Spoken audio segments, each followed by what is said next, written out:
She didn't arrive with a wedding dress. She arrived with bruises on her wrists, a forged signature on a contract she never signed, and a name she was told to forget. The mountain man who bought her freedom didn't say a word when she walked through his door. He just looked at the bruises. Then he looked away, like a man who knew what shame felt like and refused to add to hers. If you're new here, subscribe and follow this story all the way to the end. Drop your city in the comments. I want to see how far this story travels. The summer of 1882 came to the mountain settlement of Colder Creek, like it always did, hot, dry, and indifferent to the suffering of people who lived in its shadow. But nobody in Colder Creek had ever seen a summer begin the way this one did. Nobody had ever seen a woman arrive the way Clara Ashford arrived. She came on the morning stage from Millhaven sitting rigid in the corner of the coach, with her hands folded in her lap and her eyes fixed on something nobody else could see. She wore a gray traveling dress that had been washed so many times the color had nearly given up.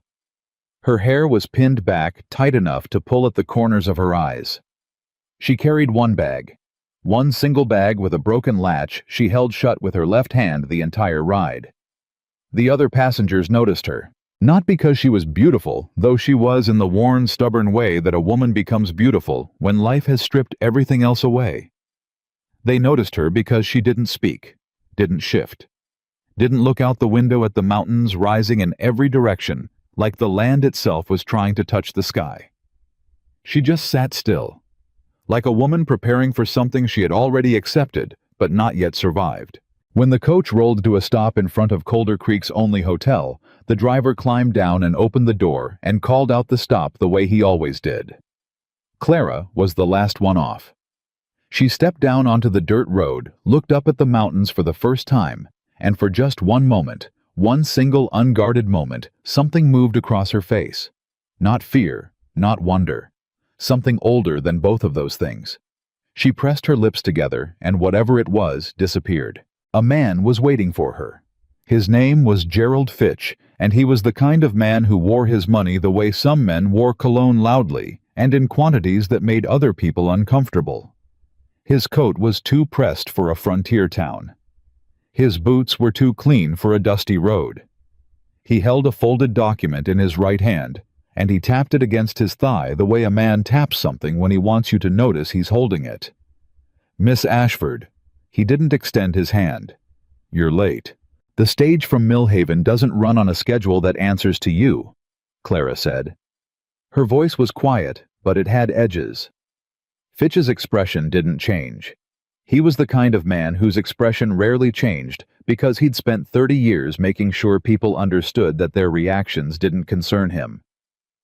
The arrangement has been formalized, he said. The papers were signed by your father 6 weeks ago. My father was sick 6 weeks ago. Men sign documents when they're sick. That's not unusual. Men sign documents when they're sick and frightened, and someone is standing over them telling them there's no other choice, Clara said. That's fraud. Fitch smiled. It was the kind of smile that had nothing to do with humor. Your father owed a considerable debt to Colder Creek Mercantile. The arrangement erases that debt entirely. You ought to be grateful. Clara looked at the document in his hand. I want to read it, she said. There's no need. I want to read it. A pause stretched between them. The people on the street nearby had slowed without quite stopping the way people do when something is about to happen, and they want to be close enough to see it without being close enough to be part of it. Fitch handed her the document. Clara read it. She read every line. It took her 3 full minutes, and she didn't rush a single word. When she finished, she looked up. This says I am to be delivered to a man named Harlan Booth, as a condition of settlement on my father's debt. That's correct. It says delivered. It's a legal term. It's a word that refers to goods, Clara said. Not people. Fitch took the document back. The law in this territory recognizes the arrangement as a binding contract, Miss Ashford. Your father's signature is legal, the debt is real, and Harlan Booth has been waiting 2 weeks for your arrival. And if I refuse, your father loses the house in Millhaven, everything in it. He'll be put out on the street at 63 years old with a bad heart and no money. Fitch folded the document and tucked it inside his coat. But that's your choice, of course. Clara stood very still. Around her, the sounds of Colder Creek continued. Horses' hammers, the distant shout of someone loading freight. The ordinary noise of a town that had nothing to do with the extraordinary thing happening in the middle of its main street. "Where is Harlan Booth?" she said finally. "He'll be here tomorrow morning to collect you. Tonight you'll stay at the hotel." Fitch reached into his pocket and set 2 coins on the nearest hitching post. He didn't hand them to her, just set them where she could reach them, like he was feeding something rather than paying someone. "For your meals." He walked away without another word. Clara stood on the road with her 1 bag and her broken latch and 2 coins sitting on a post that wasn't hers in a town she'd never been to, waiting for a morning she didn't want to arrive. She picked up the coins. She went inside. The hotel in Colder Creek had 6 rooms, and a proprietress named Mrs. Galt, who asked no questions and expected no conversation, which suited Clara perfectly. The room she was given had a window that faced the mountains. Clara sat on the edge of the bed in the early afternoon light and looked at those mountains for a long time. She wasn't a woman who cried easily. She didn't cry now. She thought about her father, about the 3 months she'd spent nursing him after the fever, about the way he'd looked at her when she arrived at his bedside, relief and shame in equal measure, because he'd always known he would eventually need her, and he'd always hated that he knew it. He was a good man who had made bad decisions. That was the honest truth of her father, and Clara had accepted it years ago. But she had not accepted this. She pulled the small journal from her bag, the one thing she carried that wasn't practical, the one indulgence, and opened it to a blank page and wrote 1 line. "I did not come this far to be delivered." She closed the journal. She lay down on top of the bed cover in her traveling clothes and stared at the ceiling until sleep found her, which took longer than she would have liked. Morning came sharp and early, the way mountain mornings do, the light arriving before the warmth filling the room with a brightness that made everything look cleaner than it was. Clara was already dressed when she heard the boots on the stairs. Not 1 set of boots, several. She opened her door before anyone knocked. Harlan Booth was a man of about 50, wide through the shoulders and narrow through the eyes, with a jaw that jutted forward like he was permanently preparing to argue. He wore a good hat and a bad expression, and he had 3 men behind him who all had the particular posture of men paid to be large and nearby. He looked at Clara the way a man looks at livestock he's paid for. "You're smaller than I expected," he said. Clara looked back at him. "You're exactly what I expected," she said. Something shifted in Booth's eyes. Not quite anger. The thing that comes before anger when a man realizes a situation isn't going to be as easy as he planned. "The arrangement is settled," he said. "Gather your things." "The arrangement," Clara said, "is something I intend to challenge." Booth stepped forward. "Not all the way. Just enough." "Your father signed." "My father was coerced." "That's not a legal position." "I'd like a judge to tell me that," Clara said. "Is there a judge in Colder Creek?" A pause. "Nearest circuit judge comes through in October," Booth said. 4 months. "Then I'll wait." Booth studied her. "You've got nowhere to stay. No money past what Fitch gave you. No family here. You'll come around." He said it the way men say things when they believe they've already won. Matter of fact. Certain. He turned to go. "Mr. Booth," Clara said. He stopped. "I want you to know something," she said. "I understand exactly what you believe you have, and I understand exactly what I'm going to do about it. I'm going to find a lawyer or a lawman or a judge or whoever in this territory has the authority to tell me whether a sick man's coerced signature on a document that treats a woman like property is actually enforceable." She paused. "You might be right that it is, but I promise you you're going to have to prove it." Booth said nothing. He left. His men followed. The door at the bottom of the stairs shut hard.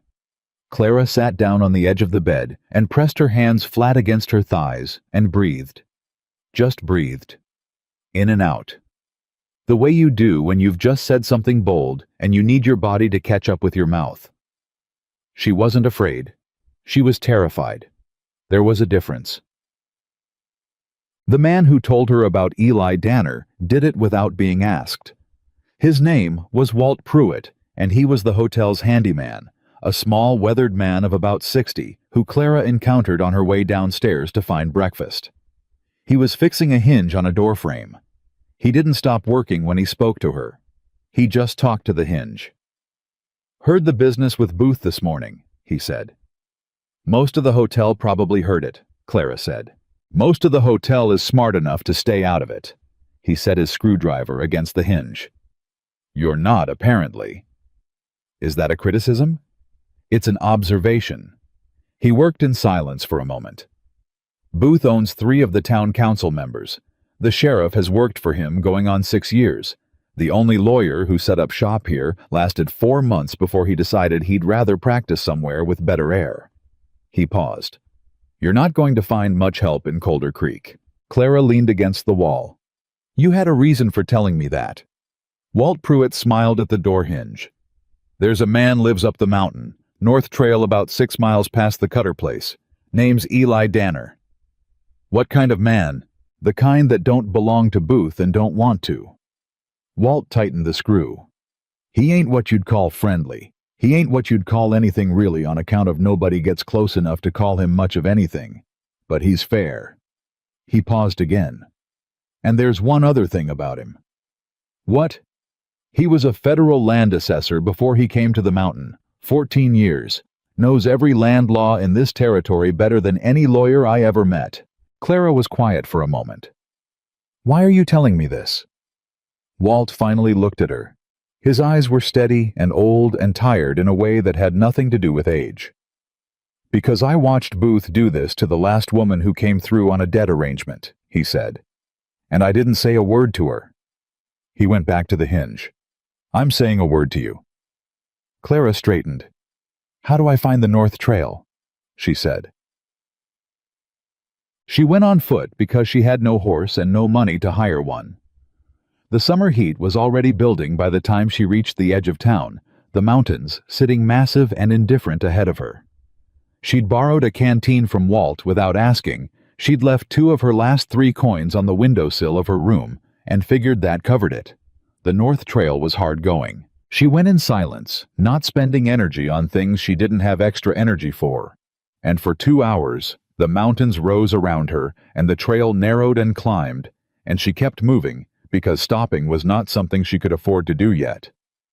She almost missed the cabin. It sat back off the trail, half hidden by the slope of the land itself, and she only saw it because of the smoke from a small fire outside, where a man was working with a piece of leather and an awl stitching something with the concentrated focus of a person who does not expect to be interrupted.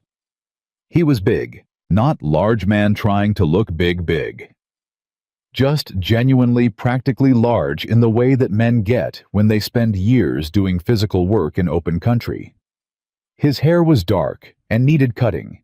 He had a beard that was neither groomed nor neglected, just present. His hands on the leather were precise. He didn't look up when she stopped at the edge of his property. "You're on private land," he said. His voice was low and even, and had none of the challenge in it that those words usually carried. He said it the way a man states a fact about the weather.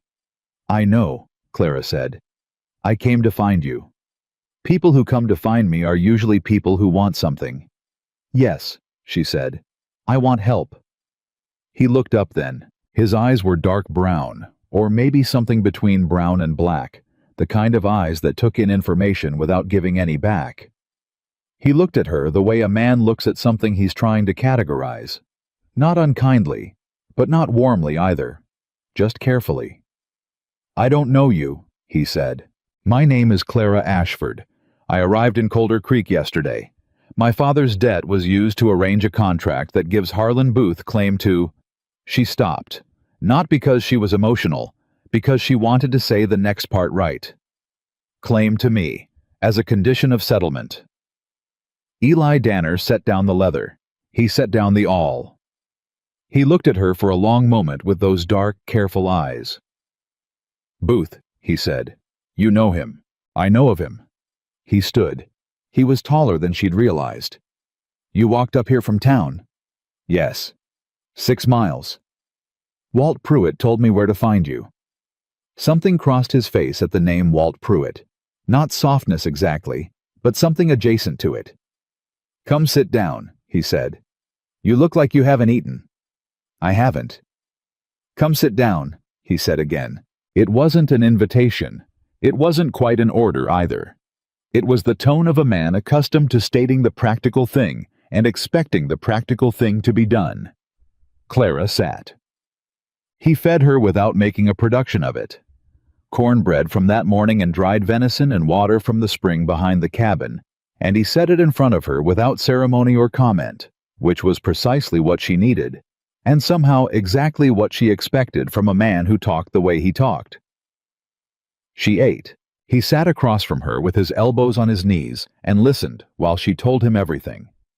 She left nothing out and didn't editorialize, just laid the facts down one by one the way you lay bricks, each one level with the last. When she finished, he was quiet for a moment. The contract, he said. Was it filed with the county clerk? I don't know. If it wasn't filed, it's not enforceable regardless of signature. Fitch had it. Fitch works for Booth. He thought for a moment.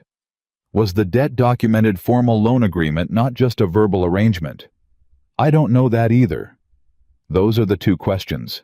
He looked at her steadily. If the debt isn't formally documented and the contract isn't filed with the county clerk, Booth has a piece of paper and your father's signature and not much else. Can you find that out?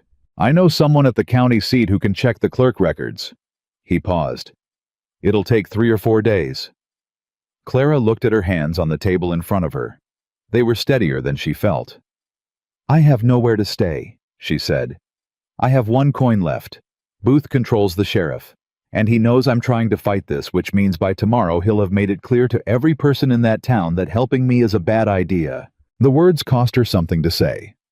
She was not a woman who spoke her own vulnerability easily. Eli Danner was quiet for a long time. Outside, the wind moved through whatever trees were growing near the cabin, and the summer sounds of the mountain insects, a bird somewhere, the distant shift of something in the undergrowth filled the silence. There's a lean-to out back, he said. It's not much. Clara looked up. You can stay there while I send word to the county seat, he said. I'm not offering anything except that. A place to sleep and food, until we know what the law actually says. Why? Clara said. He looked at her. That same careful look. Because Walt Pruitt vouched for you, he said. And Walt Pruitt hasn't vouched for anyone in 20 years. He stood. He picked up the leather and the awl and went back to his work. Clara sat at his table for another moment. Then she stood too. Thank you, she said. He didn't answer, but he didn't have to. The lean-to out back was clean and dry and had a blanket that smelled like cedar. Clara lay on her back and looked at the wooden ceiling in the last of the summer light and thought about what it meant that she had come 6 miles up a mountain to find a stranger, and the stranger had fed her without asking for anything in return. She thought about the document in Fitch's coat. She thought about Booth's eyes when she'd told him she intended to fight. She thought about her father in the house in Millhaven waiting. She pulled out her journal, opened to the page with the one line she'd written. I did not come this far to be delivered, she wrote beneath it. He didn't ask why I was fighting. He just asked what I needed to fight with. I think that might be the most useful thing anyone has ever done for me. She closed the journal. Outside, she heard Eli Danner moving around the property, closing up for the night, doing the ordinary things a man does before the dark settles in. He worked in silence. It was the first time in 3 days that silence hadn't felt like a threat. She closed her eyes. Above the mountains, the summer stars were arriving one by one, the way they do in high country, sharp and close, and numerous enough to make the dark feel less like an absence and more like a different kind of fullness. Down in Colder Creek, Harlan Booth was sitting in his office reading a report from one of his men. She went up the mountain, found Danner. Booth set the report down. He looked out his window at the mountains in the last of the light. He hadn't expected that. He hadn't expected her to know about Danner. He hadn't expected her to walk 6 miles on the first day. He pressed his fingers together and thought. She was going to be more trouble than he'd counted on. But she was alone up there with a man who'd spent 12 years making enemies in this valley just by refusing to be bought. And Harlan Booth had 12 years of practice dealing with people who couldn't be bought. He could wait. He was very good at waiting. He'd waited long enough to take everything else he'd ever wanted. He could wait a little longer for this. Eli Danner was not a man who explained himself. Clara learned that on the first morning. She came around from the lean-to at dawn to find him already outside, crouched over a small fire with a tin pot balanced on a flat stone. He had coffee ready. He poured a cup and set it on the edge of the chopping block nearest to her without looking up, without saying good morning, without any of the social performances that most people felt obligated to run through before the sun was fully up. She picked up the cup. "Thank you," she said. He nodded once, went back to what he was doing. That was the whole of it. She stood there with her coffee and looked at the mountains catching the first light and thought, this man has lived alone up here long enough that he's forgotten how to fill silence with noise. And she thought, I don't think that's entirely a bad thing. She was wrong about one part of that assessment, though she wouldn't know it yet. Eli Danner hadn't forgotten anything. He'd made choices. There was a difference. By the time the morning was properly underway, he had written 2 letters. She didn't see him write them, but she saw him fold and seal them with the efficiency of someone who had done it 10,000 times, and he told her without preamble that he was sending them both to the county seat. One to a clerk named Ambrose Yates, who would check whether the debt and the contract had been properly filed. One to a man he'd worked with during his years as a federal assessor, a man who now operated as a territorial inspector out of Fort Bridger. The inspector won't move fast, Eli said. But if Booth has done this before, and I suspect he has, the inspector will want to know. How long? Clara asked. Ambrose can answer in 5 days if he moves quick. The inspector, he paused. Longer. Booth isn't going to wait 5 days without doing something. No, Eli agreed. He isn't. He said it the way a man confirms a weather forecast. Not alarmed, not dismissive. Just acknowledging the shape of the problem clearly and without decoration. Clara looked at him across the table. What do you think he'll do? Eli considered. He'll start with pressure. Tell people in town not to give you aid. Make sure anyone you might appeal to understands the cost of siding with you. He turned his coffee cup between his hands slowly. Then he'll try something legal-looking. Probably an injunction through the sheriff claiming you're trespassing up here. I have your permission to be here. That won't matter to the sheriff, not if Booth tells him it doesn't. Clara set down her cup. You knew all of this when you offered me the lean-to. It wasn't a question. Eli looked at her steadily. Yes. Then why? Because what Booth does to people who can't fight back is wrong, he said, flat, simple. The way a man says something he figured out a long time ago and has never needed to revisit. And because Walt Pruitt sent you up here, which means Walt thinks you can fight. Can I? She said. I don't know yet, he said, but I intend to find out. Joel. The first pressure came the same afternoon. Clara had walked partway down the trail toward Colder Creek, not to go into town, just to move, just to keep her body busy while her mind worked, and she was on her way back up when she met the rider coming down. He wasn't one of Booth's obvious men. He was a young man, maybe 22, with a nervous horse and a nervous expression, and he pulled up when he saw her on the trail and said her name, like he wasn't sure he had the right person. Miss Ashford. Yes. I've got a message from Mr. Booth. He held out a folded paper. His hand had a faint tremor that he was working to suppress. He asked me to deliver it personal. Clara took it, opened it. It was brief. Booth's handwriting was exactly what she'd have predicted. Heavy, deliberate, the script of a man who wanted every letter to announce its own importance. Miss Ashford, your father's health is fragile. It would be a tragedy if the stress of a prolonged legal dispute were to worsen his condition. The arrangement stands. I suggest you consider carefully how long you intend to make this difficult. H. Booth. She read it twice, Then she folded it. The young man on the horse was watching her with the expression of someone who didn't like the errand he'd been given, but liked the alternative less. "Tell Mr. Booth," Clara said, "that I received his message. That's all. That's all." He turned the horse and went back down the trail. Clara stood on the trail alone and looked at the folded paper in her hand. Her father. Of course. She had known Booth would use her father eventually. She had known it from the moment she'd understood what kind of man she was dealing with. That knowledge did not make it easier to stand there on a mountain trail in the summer heat, holding a threat in her hand like it was an ordinary piece of correspondence. She breathed. She put the paper in her jacket pocket. She went back up. She found Eli at the back of the cabin splitting wood. Not because he needed wood, she'd later understand, but because it was what he did when he was thinking the physical work, giving his mind room to move, and she handed him the letter without a word. He read it. His expression didn't change. He handed it back. "He went after your father faster than I expected," he said. "Is that good or bad? It's information." He picked up the axe again. A man who escalates fast is a man who's worried about time. That means he's less confident in the contract than he's letting on. Clara considered that. Or it means he's used to getting what he wants quickly, and he's annoyed that he hasn't. Eli paused mid-swing, looked at her.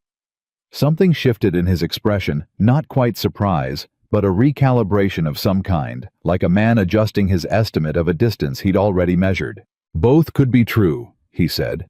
"Both are true," she said. He swung. The wood split clean.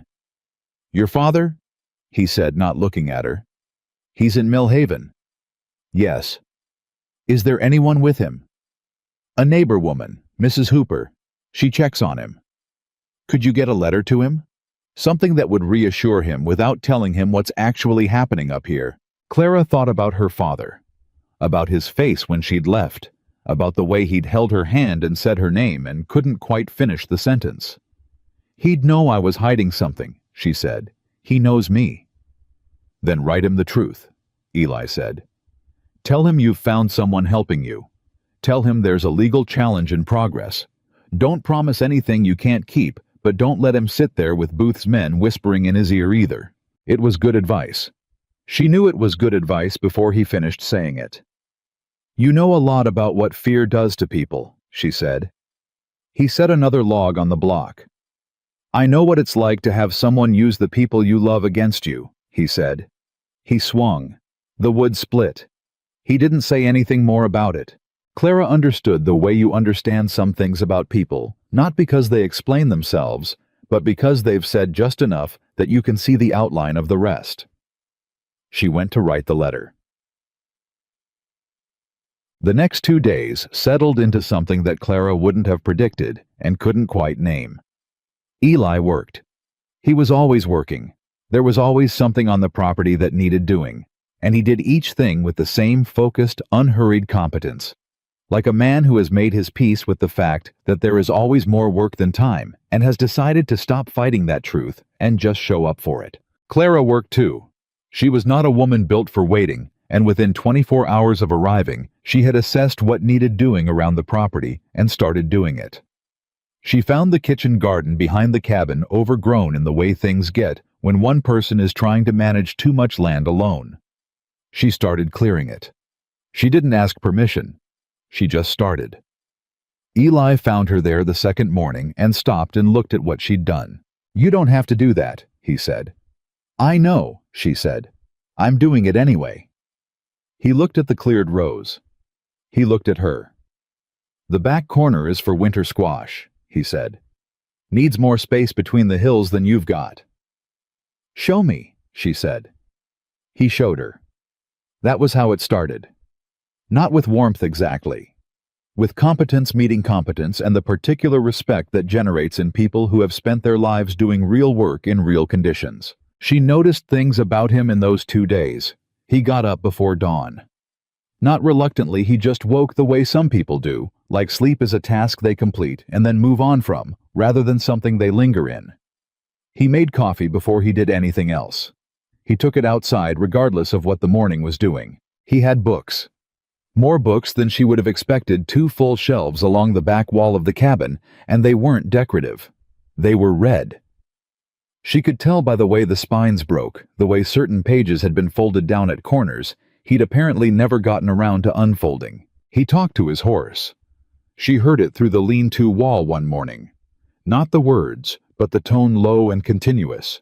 The tone a man uses when he's talking not to communicate information, but to maintain contact. To say, "I'm here. You're not alone." She thought about what Walt Pruitt had said. He ain't what you'd call friendly. She thought Walt had maybe meant something slightly different by that than what it sounded like. On the morning of the 3rd day, 2 things happened. The first thing, Eli came back from watering the horse and said without preface, "Booth sent a man up the trail an hour ago. He turned back when he saw I was up, but he'll try again." "Is he going to try to remove me by force?" "Not yet. He wants it to look legal." He sat down. "He'll get the sheriff to come up here with something, a writ of complaint, something that gives him the appearance of the law on his side. The sheriff's name is Craw. He's been with Booth long enough that he doesn't distinguish between Booth's interest and the law's interest anymore." "When?" "Soon." He looked at her across the table. "Clara." It was the first time he'd used her name. Something about the way he said it made her pay attention in a different way. Not more careful, but more present. "If they come up here with a writ, and Craw is with them, I can't physically stop them from taking you back down the mountain. If I try, they'll arrest me, and then you'd have no help at all." He paused. "So when they come, and they will, you need to go." She felt the sentence land in her chest. "Go," she repeated. "Down the mountain, back to town. Not because Booth wins, because you need to be in town when Ambrose's letter arrives at the county seat, and we need someone in Colder Creek who can receive the return letter." He leaned forward slightly. "You can't fight this from up here. You need to be where the information can reach you." Clara looked at him. "You're asking me to walk back into the place where Booth controls everything," she said. "I'm asking you to walk back in with more information than you had when you left," he said, "and with me available up here to respond to whatever Ambrose sends back. And in the meantime, I stay where the hotel won't take me back. Booth will have made sure of that." "Mrs. Calloway runs the boarding house on the south end of Main Street," Eli said. "She's been widowed twice, and she has a view of Booth that I suspect matches yours. Walt will know how to get word to her." Clara sat with this for a moment. "You've thought this through," she said. "I think most things through," he said, simply, without pride. "What are you not telling me?" she said.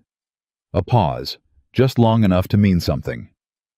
"The man Booth sent up the trail this morning," Eli said. "It wasn't one of his usual men." "Who was it?"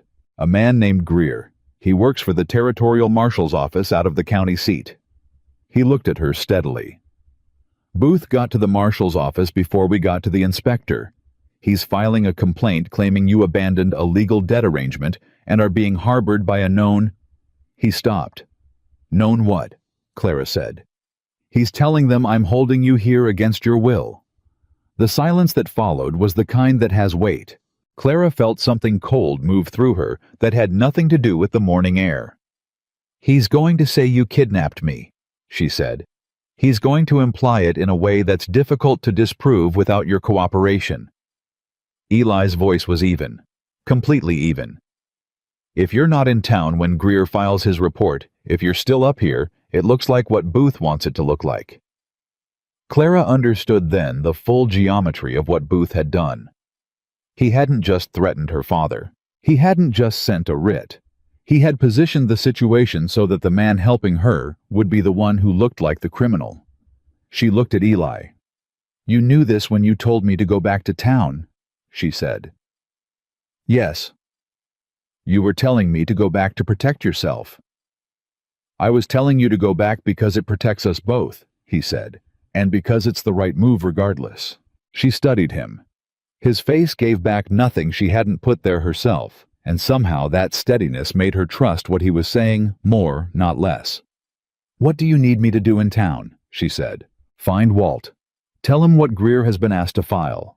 Walt has contacts I don't men in this town who are quiet about it, but who don't like what Booth's done to this valley over 20 years. He stood. And get to Mrs. Calloway before Booth does. Once you're established there with witnesses who see you free and willing, the kidnapping angle collapses. And if Booth moves against my father before Ambrose's letter comes back. Eli was quiet for a moment. If that happens, he said, I'll ride to Millhaven myself. Clara looked at him.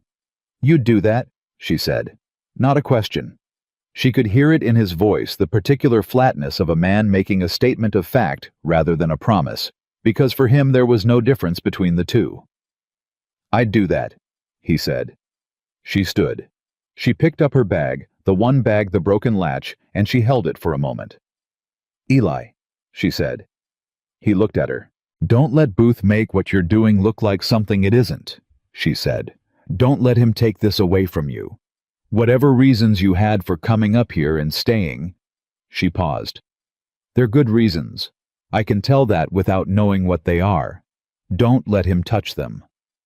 Something moved in his face. Deep, brief, gone.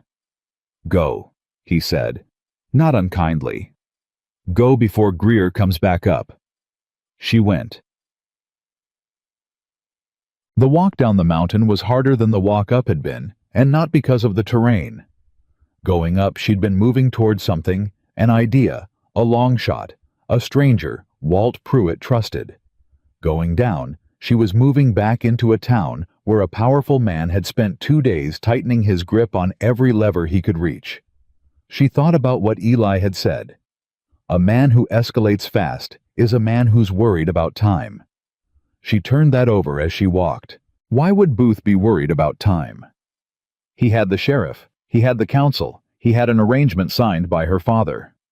Unless the arrangement wasn't as solid as he'd presented it. Unless Fitch had been sloppy with the paperwork. Unless there was something in the county records that Ambrose Yates was going to find that Booth couldn't afford to have found. That was a thin thread. But thin threads were what she had. She came down off the trail and onto the edge of town a little past midday, and she walked in with her head level and her bag in her hand and her broken latch held shut by her grip, because some things you just carry, regardless of whether they're fixed. The first person who saw her was a woman hanging laundry in the side yard of a building on the south end of Main Street. Mid-50s, built like someone who had done difficult things for a long time and found a way to be at peace with that iron gray hair and eyes that evaluated things quickly. You must be Clara Ashford, the woman said, not stopping her hanging. Yes, ma'am. I'm Ruth Calloway. She pinned a sheet and looked at Clara directly. Walt sent word you'd be coming. Room's ready. Clara felt something unlock in her chest that she hadn't known was locked. Thank you, she said. Ruth Calloway looked her over once, the same kind of careful assessment Eli had given her on the mountain, the assessment of someone who survives by reading people accurately.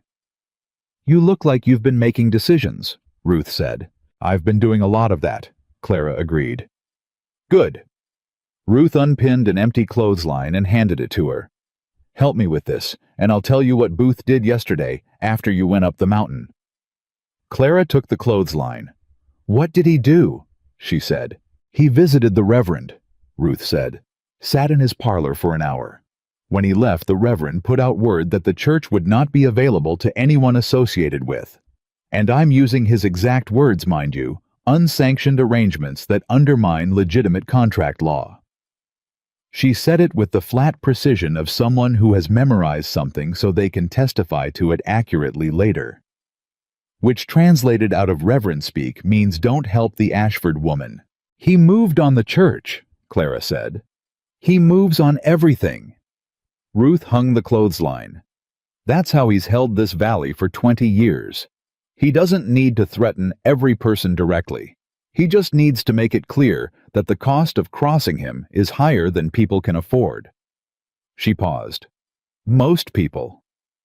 Not you, Clara said. Ruth looked at her. I buried my first husband in this town. I buried my second one. I've been here longer than Booth's money, and I intend to be here longer than it leaves. She picked up her basket. "Come inside. I'll show you your room." Walt came at dusk.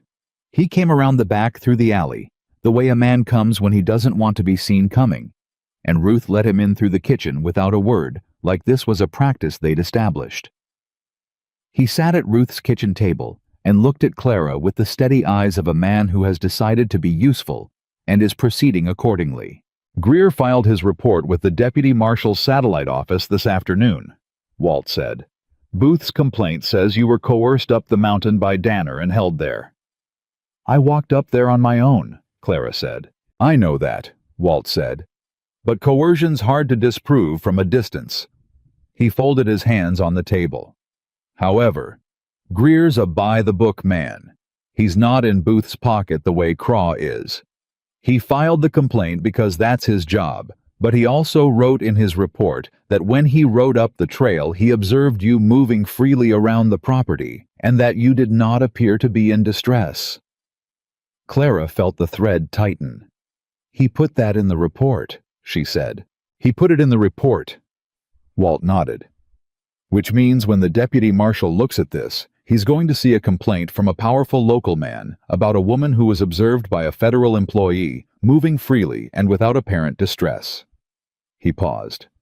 "That doesn't sink Booth, but it complicates him." "And the letters Eli sent to Ambrose Yates." "I know Ambrose," Walt said. "He'll move as fast as he can. He knows what Booth is. Half the county seat knows what Booth is. They just need someone to give them the legal ground to do something about it." Clara looked at the table, at her hands. "There's something else," she said. "I've been thinking about it all the way down the mountain. Booth escalated too fast. He went after my father. He got to the marshal's office. He visited the Reverend all within 48 hours. That's not the behavior of a man who's confident in his position." Walt looked at her carefully. "What are you thinking?" he said. "I'm thinking the contract isn't as clean as he presented it," Clara said. "I'm thinking there's something in those papers that he knows won't survive scrutiny. And I'm thinking that whatever it is, Ambrose is going to find it." The kitchen was quiet for a moment. Ruth Calloway was standing at the far end of the room, not part of the conversation, but not absent from it either. And she made a sound that was not quite a laugh, more like the sound a person makes when they hear someone else say the thing they've been thinking. "Your father's debt," Walt said slowly. "Do you know how it originated?" "My father said it was a supply arrangement. He bought goods from Colder Creek Mercantile on credit over a period of about 3 years. The debt accumulated. And who owns Colder Creek Mercantile?" Clara looked at him. She already knew the answer. "Harlan Booth," she said. Walt nodded. "And if a man owns the creditor, and the contract that resulted from the debt, and the sheriff who would enforce the contract, and the reverend who would provide moral cover for the arrangement." He paused. "That's not a legal debt collection. That's a trap." "That's fraud," Clara said. "That's fraud," Walt agreed. "If it can be proven." "Ambrose will find the supply records," Clara said. "If the debt was inflated, if Booth added interest or fees that weren't disclosed up front, it'll be in the books." "If Booth kept honest books," Walt said. "He kept books he could show to a territorial inspector without going to prison," Clara said. "Which means they're probably close enough to honest that he felt safe. But close enough isn't the same as clean." Walt looked at her for a long moment. "Miss Ashford," he said, "I've been in this town 40 years. I've watched Booth work for 20 of them." He leaned back in his chair. "I have never once watched him look worried. But this afternoon when he walked past the hotel on his way to the Mercantile, he walked like a man doing arithmetic he doesn't like the answer to." Clara held that. "He knows what Ambrose is going to find," she said. "I think so," Walt said. "Which means we have maybe 3 or 4 days before he does something that can't be undone," Clara said. "Something that makes all the legal proceedings moot. Damage the records, pay someone at the county clerk's office, move against my father before we can get proof that protects him." She said it out loud, and heard it plainly for the first time. 3 days. Maybe 4. And every move Booth could make, he would make. She looked at Walt. "Can you get a message up the mountain tonight?" "To Danner," I need him to know what I know, and I need him to know it before morning." Walt studied her for a moment. Then he nodded. He stood. He buttoned his jacket. "You're going to be fine," he said. Not to comfort her, just stating it the same flat, certain way Eli stated things. Clara looked up at him. "You don't know that." "No," he agreed. "But I know the kind of woman who figures out the real problem before anyone else does and starts solving for it before the men in the room have finished arguing about whether it's a problem." He put on his hat. "And I know what that kind of woman can do when someone gives her 3 days and a fighting chance." He left through the back. Ruth Calloway poured 2 cups of coffee and set one in front of Clara and sat down across from her for the first time. "He's not wrong," Ruth said. Clara wrapped her hands around the cup. The ceramic was warm. "I know," she said. But 3 days was 3 days. And Harlan Booth had been doing this for 20 years. And somewhere up the mountain in a cabin surrounded by summer dark and the sounds of things that lived in high country, a man who didn't explain himself was reading her message and thinking through the problem. The way he thought through all problems, quietly, carefully, without panic, without waste. She had to believe that was enough. She had to believe it because the alternative was that she had come all this way and walked 6 miles up a mountain and found the one man in this valley who wasn't afraid of Harlan Booth, and that still wasn't going to be enough. She didn't believe that. She refused to believe that. She drank her coffee. Outside in the dark, Colder Creek settled into its nighttime quiet, and in his office at the end of Main Street, Harlan Booth sat with a lamp burning and looked at the letters on his desk and made calculations that he believed were still in his favor. He was a man who had won every fight he'd ever picked in this valley. He had never picked a fight with a woman who had nothing left to lose and a former federal assessor at her back. He didn't know yet that this was different. He would. The message Walt carried up the mountain that night was short. Clara had written it in Ruth's kitchen by lamplight, and she had kept it to what mattered because Eli was a man who processed information best when it came without extra weight attached. Booth went to the marshal's office before us. "Greer's report helps but doesn't stop it. I think the contract is dirty. The debt may have been inflated through the mercantile. Booth is moving fast because he knows what Ambrose will find. We have 3 days, maybe 4. Whatever you're planning, move it forward." She signed it with her initial only. C.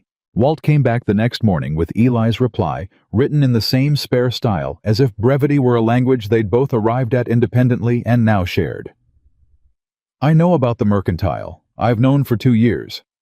I have the original supply ledger's copies I pulled when I was still assessor. Booth doesn't know I have them. Don't tell anyone. Keep Greer visible. Make sure he sees you free and cooperative every day. Buy us the time." Clara read it twice. Then she read it a 3rd time. She looked at Walt across Ruth's kitchen table. "He has the ledgers," she said. Walt's eyes were careful. "Apparently so. He's been sitting on evidence of Booth's fraud for 2 years, and he didn't use it." Walt was quiet for a moment. "There are reasons a man might wait," he said. "Sometimes the right moment matters as much as the right evidence." Clara folded the note. "Or the right case." She said it quietly, almost to herself, and something settled in her chest. Not comfort, not relief, but the particular stillness that comes when scattered pieces suddenly reveal they were always part of the same picture. Eli Danner had not come to this mountain by accident. He had come here to wait, and she had just given him the reason to stop. She found Greer at the hotel before breakfast. He was a lean man, mid-40s, with the careful posture of someone who took his position seriously enough to maintain it, even at 7 in the morning, over a cup of bad coffee. He looked up when Clara sat down across from him without being invited, and she watched him decide in the space of 2 seconds whether to be annoyed by it. He decided not to be. "Miss Ashford," he said. "Mr. Greer," she said. "I understand you filed a report with the Deputy Marshal's office yesterday." "That's correct." "And I understand your report noted that when you rode up the North Trail, you observed me moving freely and without apparent distress." A pause. That's also correct. I want to ask you something directly, Clara said. And I'd like a direct answer. Greer set down his coffee. Go ahead. Do you believe I was coerced onto that mountain? He looked at her for a moment, the look of a man measuring the distance between what he'd been told to file and what he'd actually seen. No, he said. Then what happens next with the complaint? The deputy marshal reviews it. Given what I noted in my report, he's unlikely to act on it without additional evidence of coercion. He paused. But the complaint stays on file, and Harlan Booth can add to it. What would he need to add to make it actionable? Greer leaned back. A witness who says otherwise. Someone who claims they saw you distressed or restrained. He looked at her carefully. Miss Ashford, I'm going to say something that isn't strictly within my role to say. Please, she said. Booth has done this before, Greer said. Not the mountain, not Danner, but the debt arrangement, the contract, the pressure. His voice was even and quiet. There was a woman 3 years ago. She didn't fight it. She left the territory. He picked up his coffee. I filed that report too. The kitchen sounds of the hotel continued around them. Dishes, low voices, boots on the floor, indifferent to the weight of what was sitting between them at that table. If we bring you documented evidence of fraud, Clara said carefully, inflated debt records, coercive contract terms, a pattern of behavior, what happens? Greer looked at her.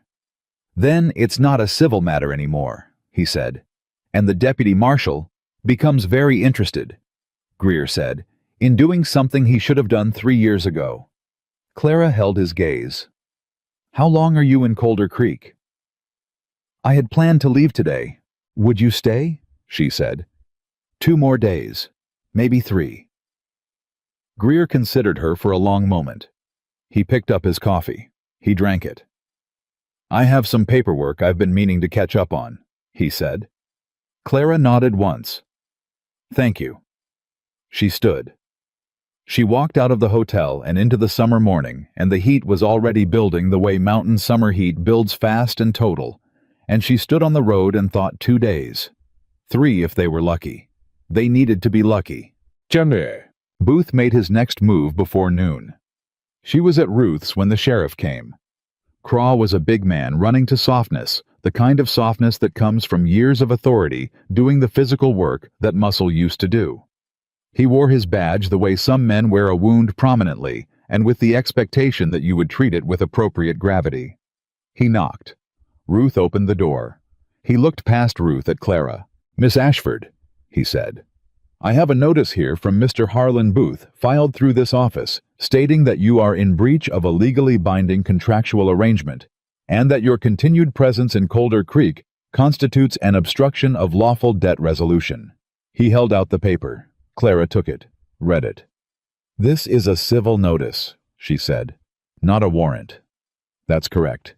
So I'm not being arrested. Not at this time. Then what exactly are you here to tell me, Sheriff? Craw shifted his weight. I'm here to inform you that Mr. Booth intends to pursue this matter through the court when the circuit judge arrives in October, and that in the meantime, any interference with his legal process. What interference? Clara said. I'm staying in a boarding house. I'm having breakfast. Which of those activities constitutes interference with legal process? Craw's jaw tightened slightly. Ma'am, I've spoken with the territorial inspector's representative who is currently staying at the hotel, Clara said. You can verify that with Mr. Greer. I have been cooperative, visible, and entirely voluntary in every action I've taken since arriving in this town. She held out the civil notice. I'll keep this if you don't mind, for my records. Craw looked at her, the look of a man who came to deliver a message and is now leaving with the distinct sense that the message has been turned around on him. He took the paper back instead. You'll be hearing from Mr. Booth's representative shortly, he said. I expect so, Clara said. He left. Ruth closed the door behind him and turned to Clara with an expression that was somewhere between appreciation and vindication. You've done that before, Ruth said. Done what? Held your ground when someone official was trying to make you feel like you didn't have any. Clara looked at her hands. They weren't shaking. She noticed that. "My mother taught me," she said, "that a document is only as powerful as the law that backs it, and that the law is only as powerful as the people enforcing it are honest." She looked up at Ruth. Craw is not an honest man, which means Booth's document is only as powerful as Craw is willing to make it. And Greer is an honest man, Clara said, which is the only reason we still have a fighting chance. The message from Ambrose Yates arrived on the second morning. It came through the postal rider who came through Colder Creek every 3 days, and Walt had been watching for it since before sunup, and he was at Ruth's door with it before Clara had finished her first cup of coffee. She opened it at the table. Walt watched her face. She read it once fast. Then she read it again slowly. She set it down. "The debt was inflated," she said. Ambrose found the original supply invoices in the county records. The real debt before Booth's fees and interest additions was $63. She paused. "The amount on the contract my father signed was $340. Walt was very still. "He inflated it by nearly $300, Walt said. "Not just inflated," Clara said. "The fees he added weren't disclosed in the original supply agreement, which means the original debt is the only legally enforceable amount," Walt said. "And the contract built on the inflated number is fraudulent," Clara said. She picked up Ambrose's letter. "There's more," she said. Ambrose found 2 other arrangements in the county records. Same structure, different names. Both from Colder Creek Mercantile, both with inflated debt figures, both resulting in property or labor arrangements that benefited Booth. She looked at Walt. "He's done it 3 times that Ambrose found, and that's just what made it into county records." Walt leaned back slowly. "That's not fraud," he said. "That's a pattern." "That's a federal case," Clara said. She was already on her feet. "I need to get this to Greer before Booth finds out Ambrose sent it." "How would Booth?" "Because Booth has someone at the county post office," Clara said. "Or he has someone watching who comes in and out of here. Or both." She was moving toward the door. "If he finds out what Ambrose found before I get this to Greer, he'll find a way to discredit the letter. He'll claim the records were misfiled. He'll claim Ambrose is biased." She stopped. "Where is Greer right now?" "Hotel dining room," Walt said. "He takes breakfast late." "Good," Clara said.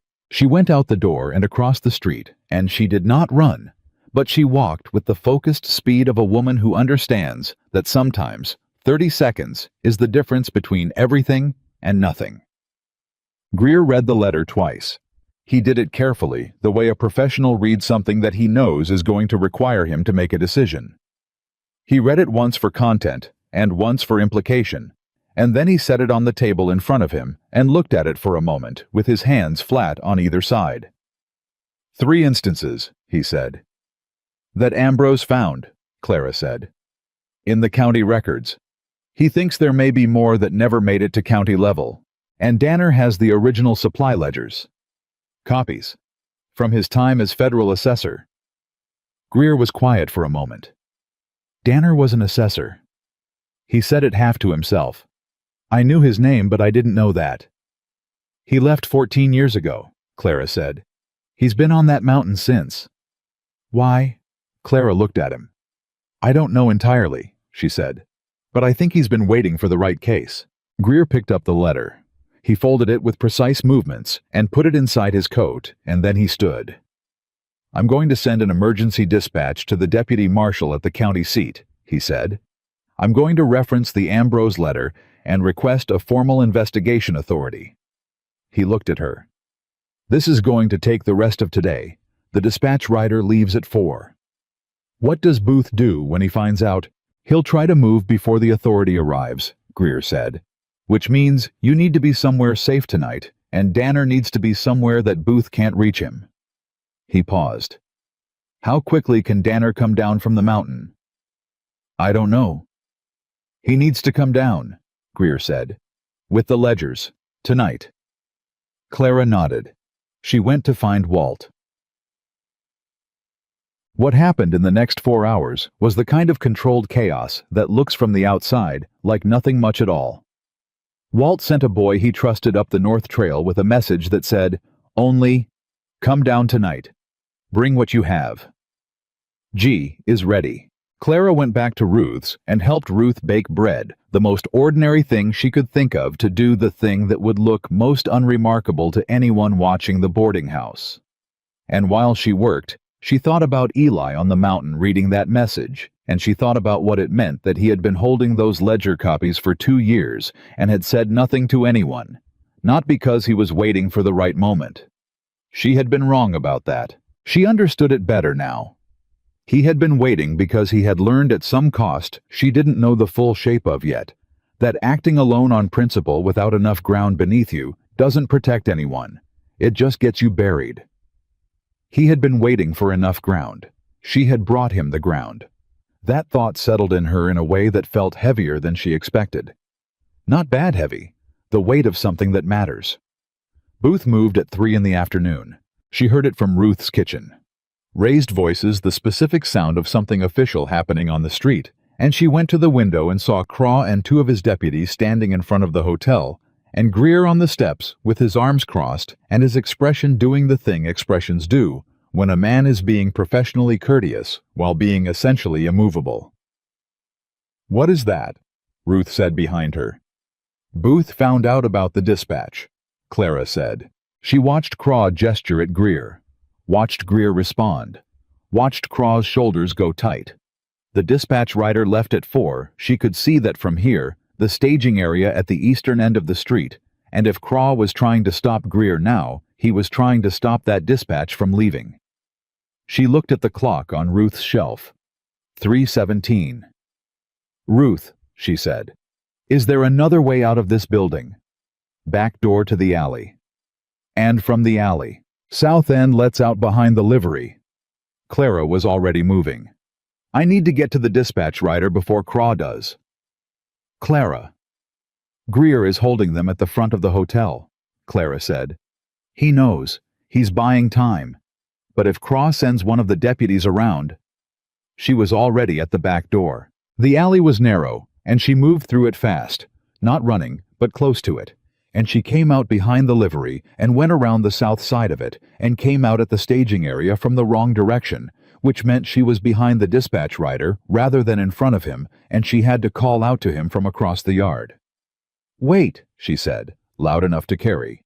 "I have a document for the 4 o'clock dispatch." The rider turned. He was young, maybe 19, and he had the slightly overwhelmed expression of someone who had not anticipated his afternoon becoming complicated. "Ma'am?" She reached him.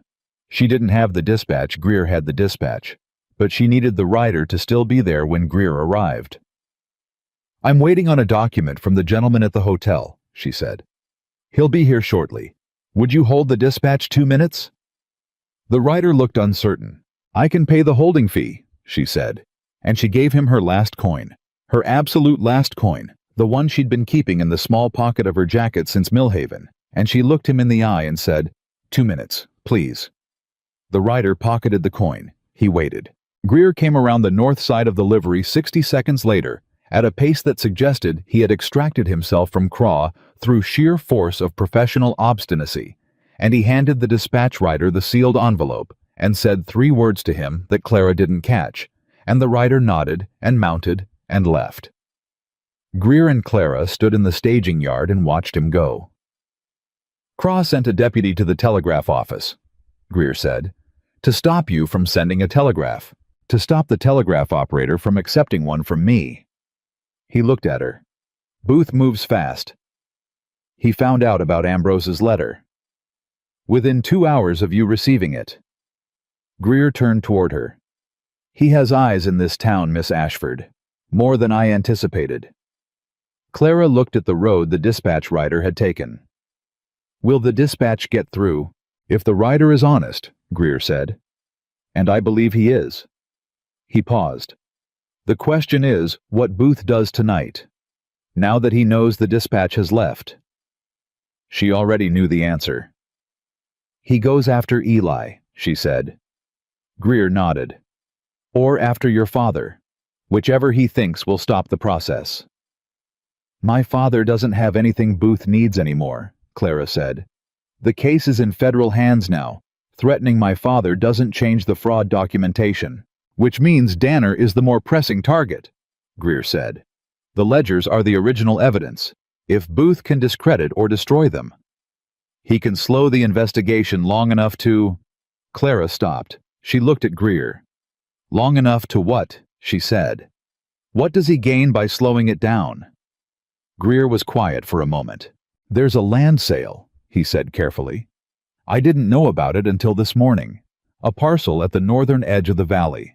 Booth has a buyer. The sale is set to finalize in 8 days. Clara felt it land. That land, she said. Is it? It borders the property your father's debt was used to claim, Greer said. If both parcels transfer before a federal investigation can be formally opened, the combined holding becomes untouchable, Clara said. Once it transfers to a buyer in good faith, even with fraudulent foundation documents, the new owner has legal standing that's nearly impossible to overturn without years of litigation. Years of litigation, Greer said, that a sick man in Millhaven and a woman alone in a frontier town cannot sustain. Clara stood in the staging yard in the summer afternoon heat and understood completely and finally what she was actually up against. This was never just about her father's debt.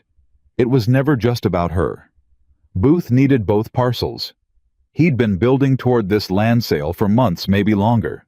Her father's debt was one thread in a much larger design, and she had pulled on that thread without knowing how much of the pattern was attached to it. He can't let the investigation open, she said. He needs the sale to close. 8 days. Yes, Greer said. Which means tonight. He'll go after what threatens the sale most directly, Greer said. And right now, that's Eli Danner and those ledgers. Clara looked at the mountain. The North Trail. 6 miles. Eli was already coming down. Walt's message should have reached him hours ago. But coming down the mountain in the dark alone with evidence that a powerful man now desperately needed to destroy, I have to warn him, she said. You don't know where he'll be on the trail. He'll be halfway down by now, she said. Walt sent the message at noon. Eli moves fast. She was already moving. If Booth sends men up the North Trail tonight and Eli doesn't know... Clara. Greer caught her arm.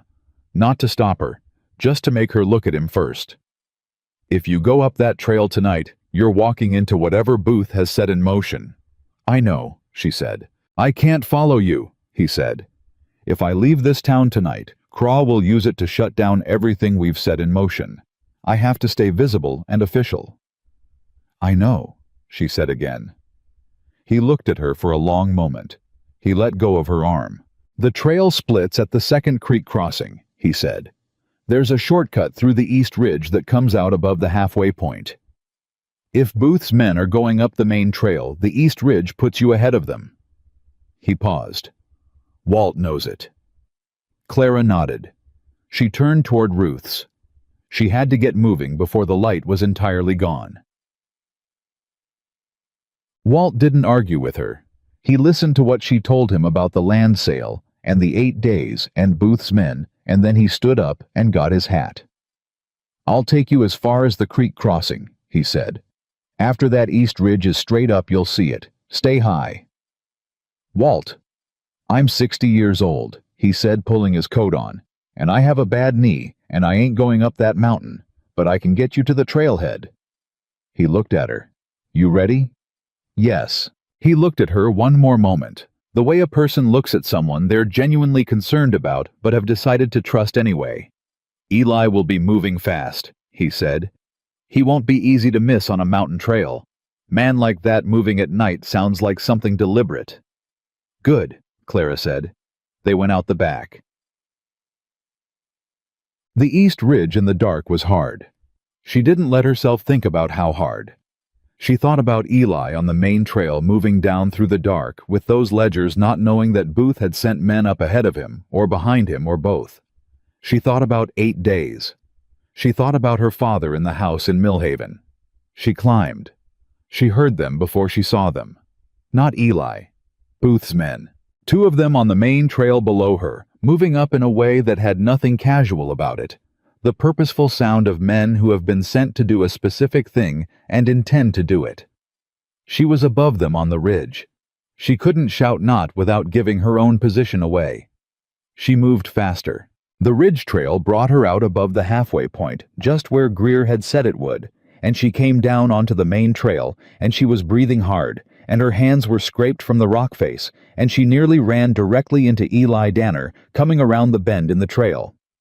He caught her by the shoulders before she fell. "Clara." His voice was low, instant, alert. "Booth's men," she said just as quiet. "Behind you on the trail. Two of them maybe 50 yards back." She felt him go still, the particular stillness of a man assessing. "You came up the East Ridge," he said. "Greer told me about it." "In the dark?" "It's done," she said. "We need to move." He didn't argue. He pulled her off the main trail into the tree cover on the west side, and they moved parallel to the trail in the dark. Not fast enough to make noise, fast enough to put distance between them and the sound of those boots. He had a saddlebag across his shoulder. She could feel the shape of it against her arm as they moved. The ledgers. After 5 minutes of moving through the dark, he pulled them to a stop, and they stood still and listened. The boots on the trail below had stopped. "They found where you came down off the ridge," Eli said quietly. "Can they track us in the dark?" "One of them can. Becker Booth keeps a tracker on his payroll." He was listening. "We can't go back to the main trail. Where do we go?" "There's a route south of the main descent, longer, comes out at the far edge of town near the south pasture." He paused. 2 hours in the dark." Clara looked at him. His face was mostly shadow. "Lead," she said. They moved. 2 hours was an underestimate. It was closer to 3, and the last hour of it was through terrain that Clara was not going to describe to anyone afterward, because some experiences you simply have and then put behind you. But they came out at the edge of the south pasture, and the lights of Colder Creek were below them, and Eli turned to look at her for the first time since the ridge. She was scraped and tired, and her jacket was torn at the shoulder where she'd caught it on something in the dark, and she had never in her life felt more present in her own body than she did standing at the edge of that pasture at midnight, with evidence of Harlan Booth's fraud in the saddlebag between them. Eli looked at her. The look that wasn't warm exactly, but had something in it that she was starting to understand, was the closest this man got to warm a careful total attention. "You came up that ridge in the dark," he said, "to warn me." "Yes," she said. "Why?" She looked at him. "Because you've spent 2 years waiting for the right case," she said. "And I wasn't going to let Booth's men walk up that trail and take it from you." She paused. "Because Greer sent the dispatch. Because Ambrose found the records. Because we have 8 days, and all of it falls apart if you don't walk into that town tonight with what's in that bag." He looked at her for a long moment. She could hear him breathing in the dark. Steady. Controlled. "The ledgers show 3 years of inflated invoices," he said. "I pulled copies from 14 different accounts when I was still assessor. Booth's Mercantile was one of 12 businesses I was auditing." He paused.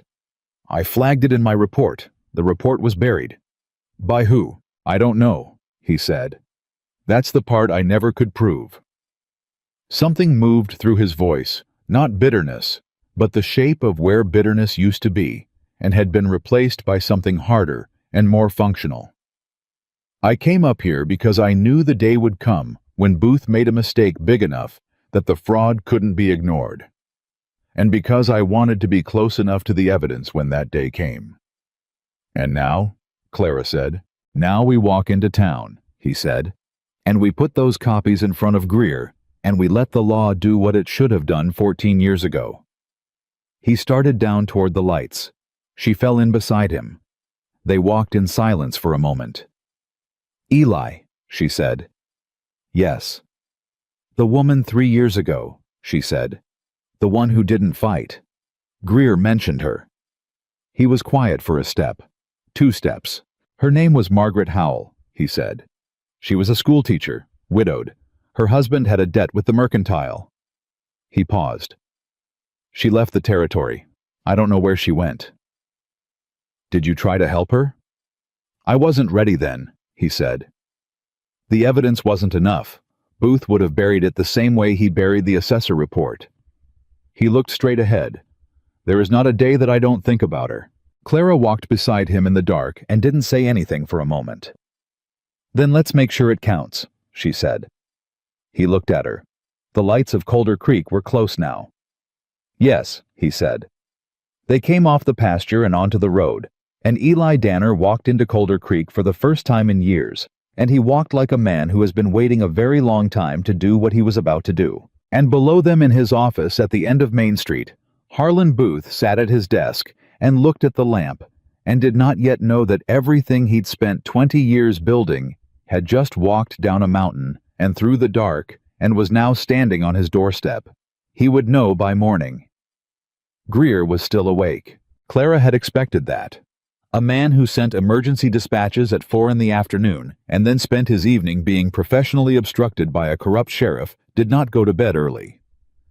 He was at the table in the hotel's back room with 2 lamps burning and a cup of coffee that had gone cold.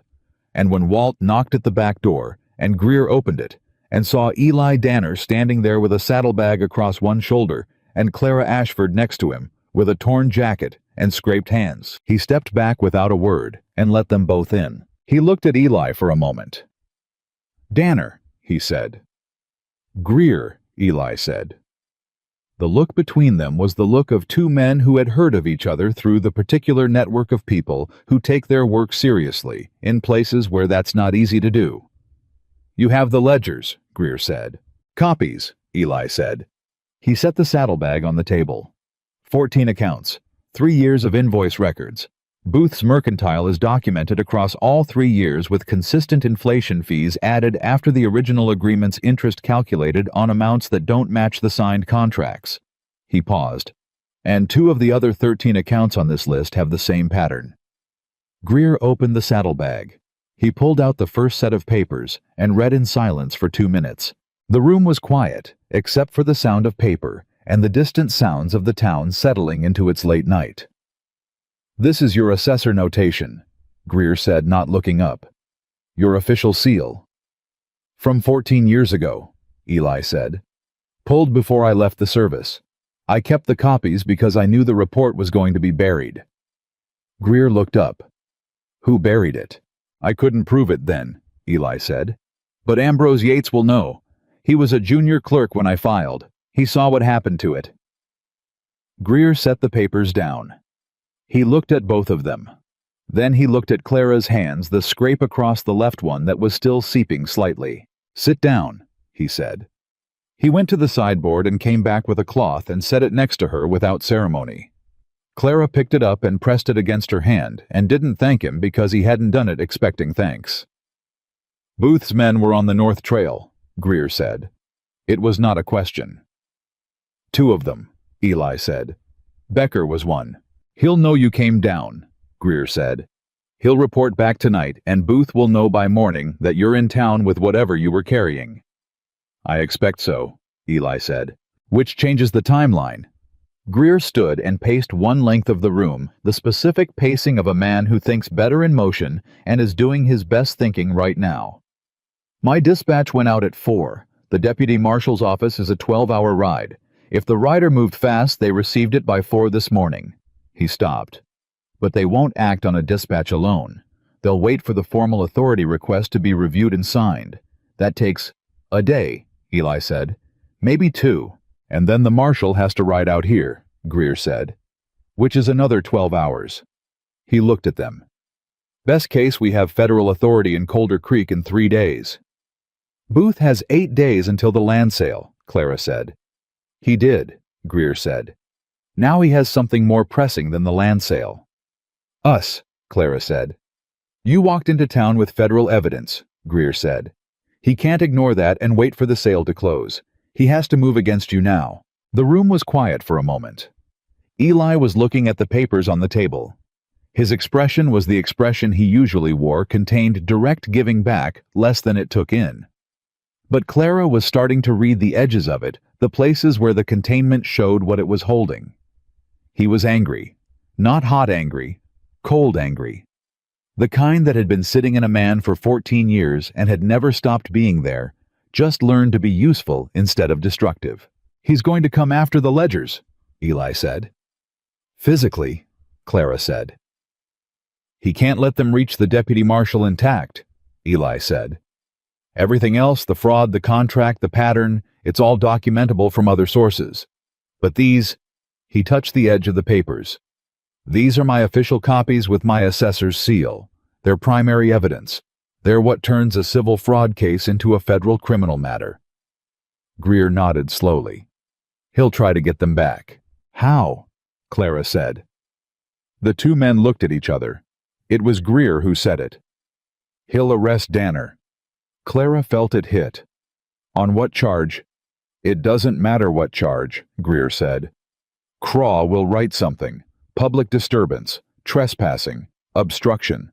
It doesn't need to be real, it just needs to be official enough to hold him for 48 hours, while Booth's lawyer files a motion to have the evidence considered improperly obtained." "It wasn't improperly obtained," Clara said. "He pulled those copies when he was a serving federal assessor." "It won't matter if Craw puts him in a cell and the documents are in Craw's custody," Greer said quietly. "Evidence can be lost in custody, or damaged, or misplaced." He paused on that word. "Or reviewed by the wrong people before the right ones arrive." The silence that followed had a particular quality. Clara looked at Eli. He was looking at the papers. "When will Craw come?" she said. "Dawn," Eli said. He didn't need to think about it. "Booth will let Becker report back. He'll make a decision, and he'll send Craw at first light when there are enough witnesses in the street that an arrest looks official rather than desperate." "We have a few hours," Clara said. "We have a few hours," Eli agreed. She looked at Greer.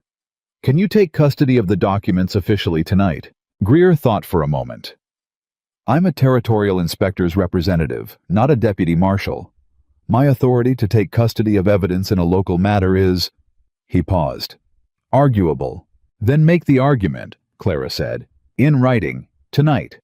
Write up a formal receipt for the documents and your official notation that they were presented to you as evidence in a federal fraud investigation. Date it. Sign it with your seal." She looked at him. "If the documents are in your official custody with paperwork, Craw can arrest Eli, but he can't touch the evidence without interfering with a federal proceeding, which is a different crime entirely." Greer looked at her for a moment. Then he went to the sideboard and came back with paper and pen. "You said you were a school teacher," he said to Clara as he sat down. "No," Clara said. "My mother was a school teacher." "What were you?" "I worked for a land attorney in Millhaven for 6 years," she said. "Filing records correspondence." She paused. "I know what a properly documented legal receipt looks like." Greer looked up at her. Something shifted in his expression, the particular shift that happens when a man realizes he's been somewhat underestimating the person in front of him. He started writing. Eli caught Clara's eye across the table. He held it for a moment. Then he looked away. But that moment had something in it. Something that hadn't been there before, or had been there since the ridge, since she'd come down out of the dark and nearly run into him, and he'd caught her by the shoulders and said her name like it was something he'd been about to say anyway. She pressed the cloth against her hand and watched Greer write and didn't examine the moment more than that, because there was too much else that needed her attention tonight. They worked until 2 in the morning. Greer wrote the custody receipt and the formal evidence notation and a supplementary report that cross-referenced Ambrose's letter with the assessor copies and built the clearest picture he could of what the federal investigation would find when it arrived. Eli organized the ledger copies in the order that made the fraud most legible to someone coming to it cold. Clara wrote a sworn statement. Greer's suggestion documenting the sequence of events from her arrival in Colder Creek to the current hour, including the civil notice from Craw, the land sale information, and Booth's escalation pattern. It was the most thorough thing she had ever written, and she wrote it in longhand at a hotel table in the middle of the night with a scraped hand, and she did not rush a word of it. When they were done, Greer had a sealed packet that was now officially in his federal custody. He looked at Eli. "Where will you be at dawn?" "Here," Eli said. "If Craw comes for me, I'm not going to make it look like I'm running. You could go back up the mountain and give Booth the argument that I'm evading." Eli shook his head. "No, I'll be here." Greer nodded once. "I'll be visible when Craw arrives." He paused. "I can't stop an arrest on local charges, but I can make it very clear very publicly that any interference with the evidence I have in custody constitutes obstruction of a federal proceeding." "That'll hold Craw," Eli said. "Whether it holds Booth is a different question." "One problem at a time," Greer said. He stood. He extended his hand to Eli. Eli shook it. Greer looked at Clara. "Get some sleep," he said. "You're going to need to be sharp tomorrow." He went upstairs. Clara and Eli were left in the back room with 2 lamps and the remains of the night's work spread across the table. The quiet between them was different from the quiet in his cabin.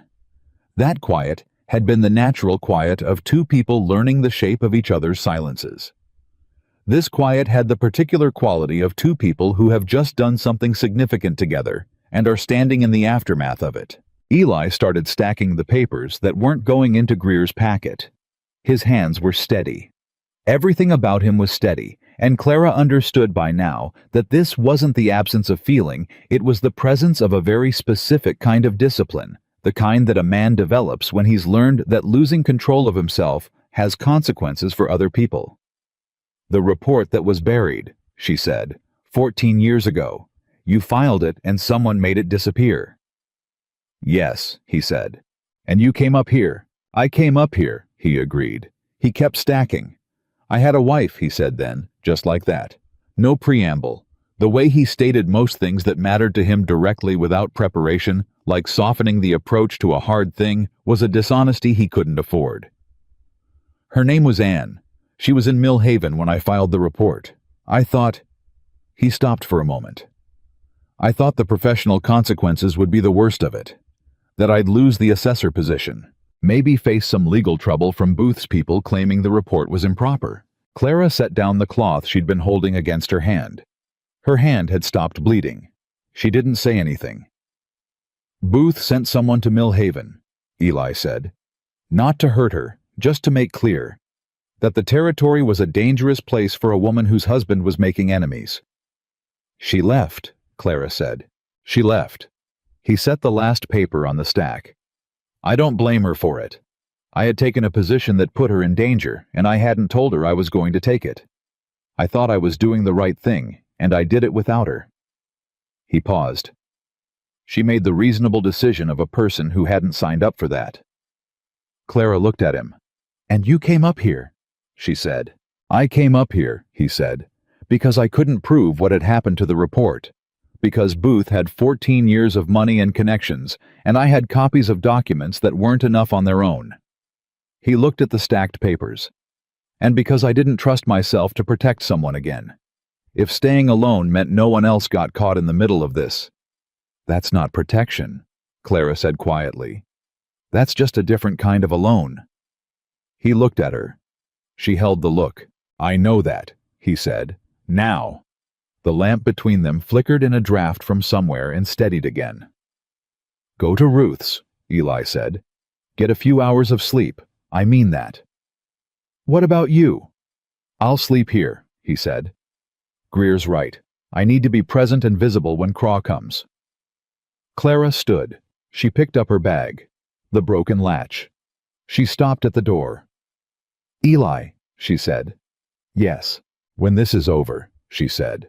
"When the marshal comes and the evidence is in federal hands and Booth is facing what's coming to him." She paused. "The land my father's debt was used against. What happens to it?" "If the contract is fraudulent, and it is, the land was never legally transferred," Eli said. "It stays in your father's name." He paused. "Or yours if he signs it over." She nodded.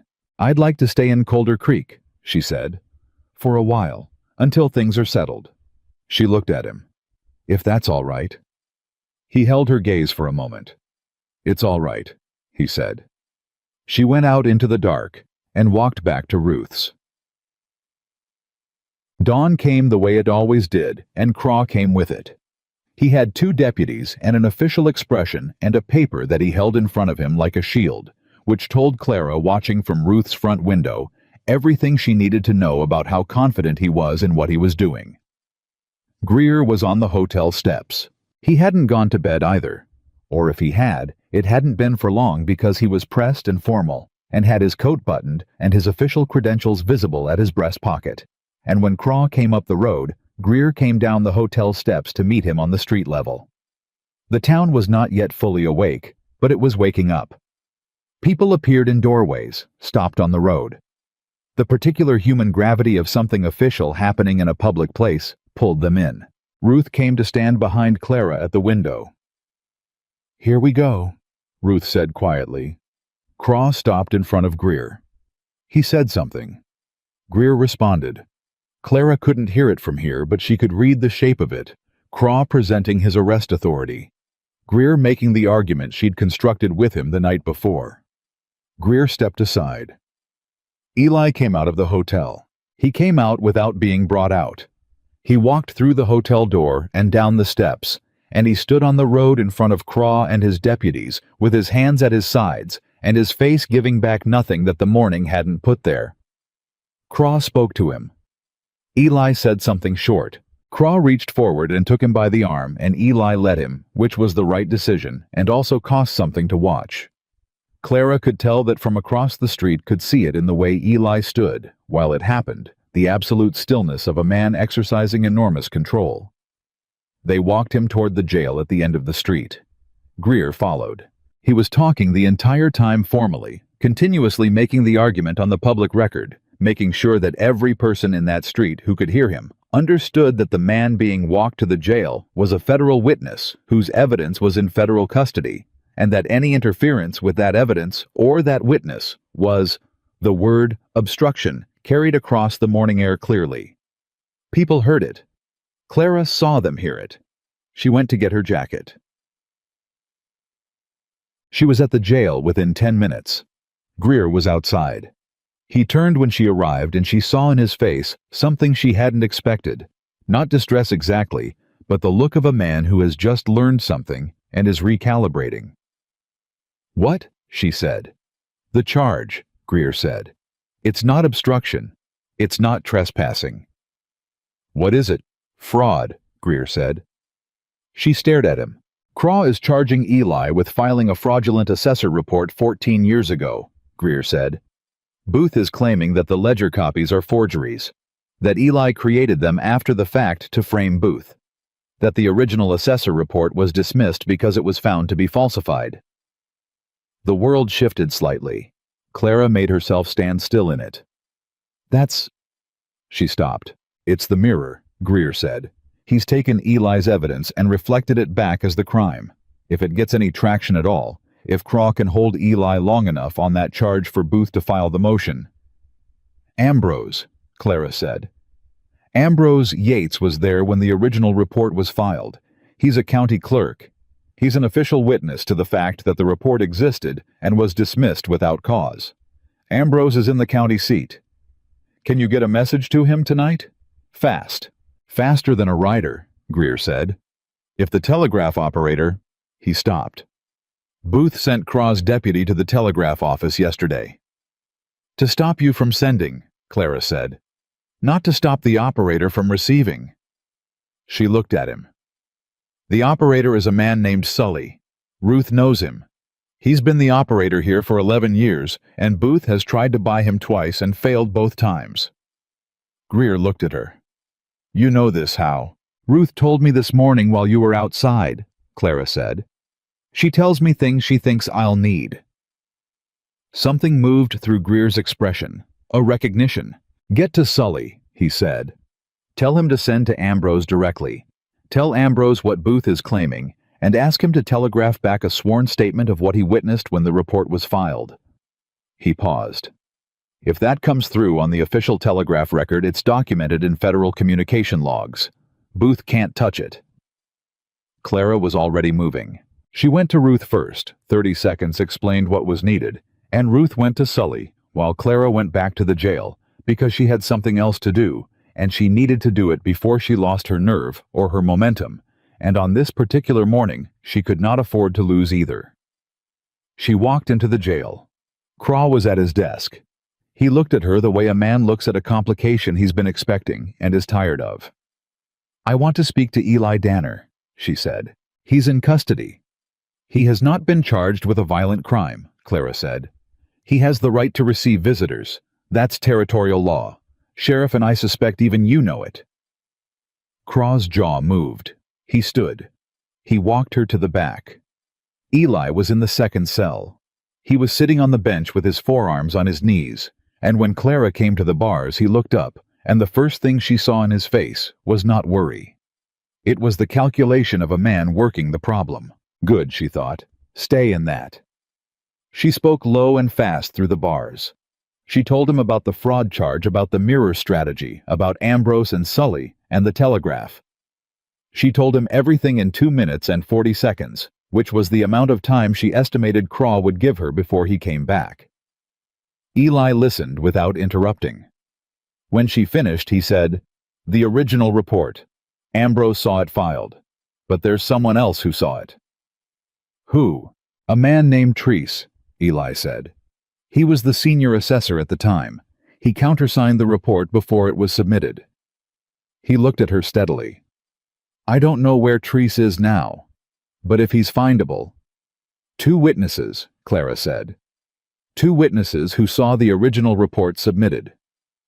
"Booth can attack 1 witness," Eli said. 2 is harder." He paused. "Ambrose would know where Treese went." "I'll tell Greer," she said. Craw's boots on the floor behind her. "Time's up," Craw said. Clara looked at Eli through the bars. He looked back at her. "Clara," he said. "I know," she said. "I'm going."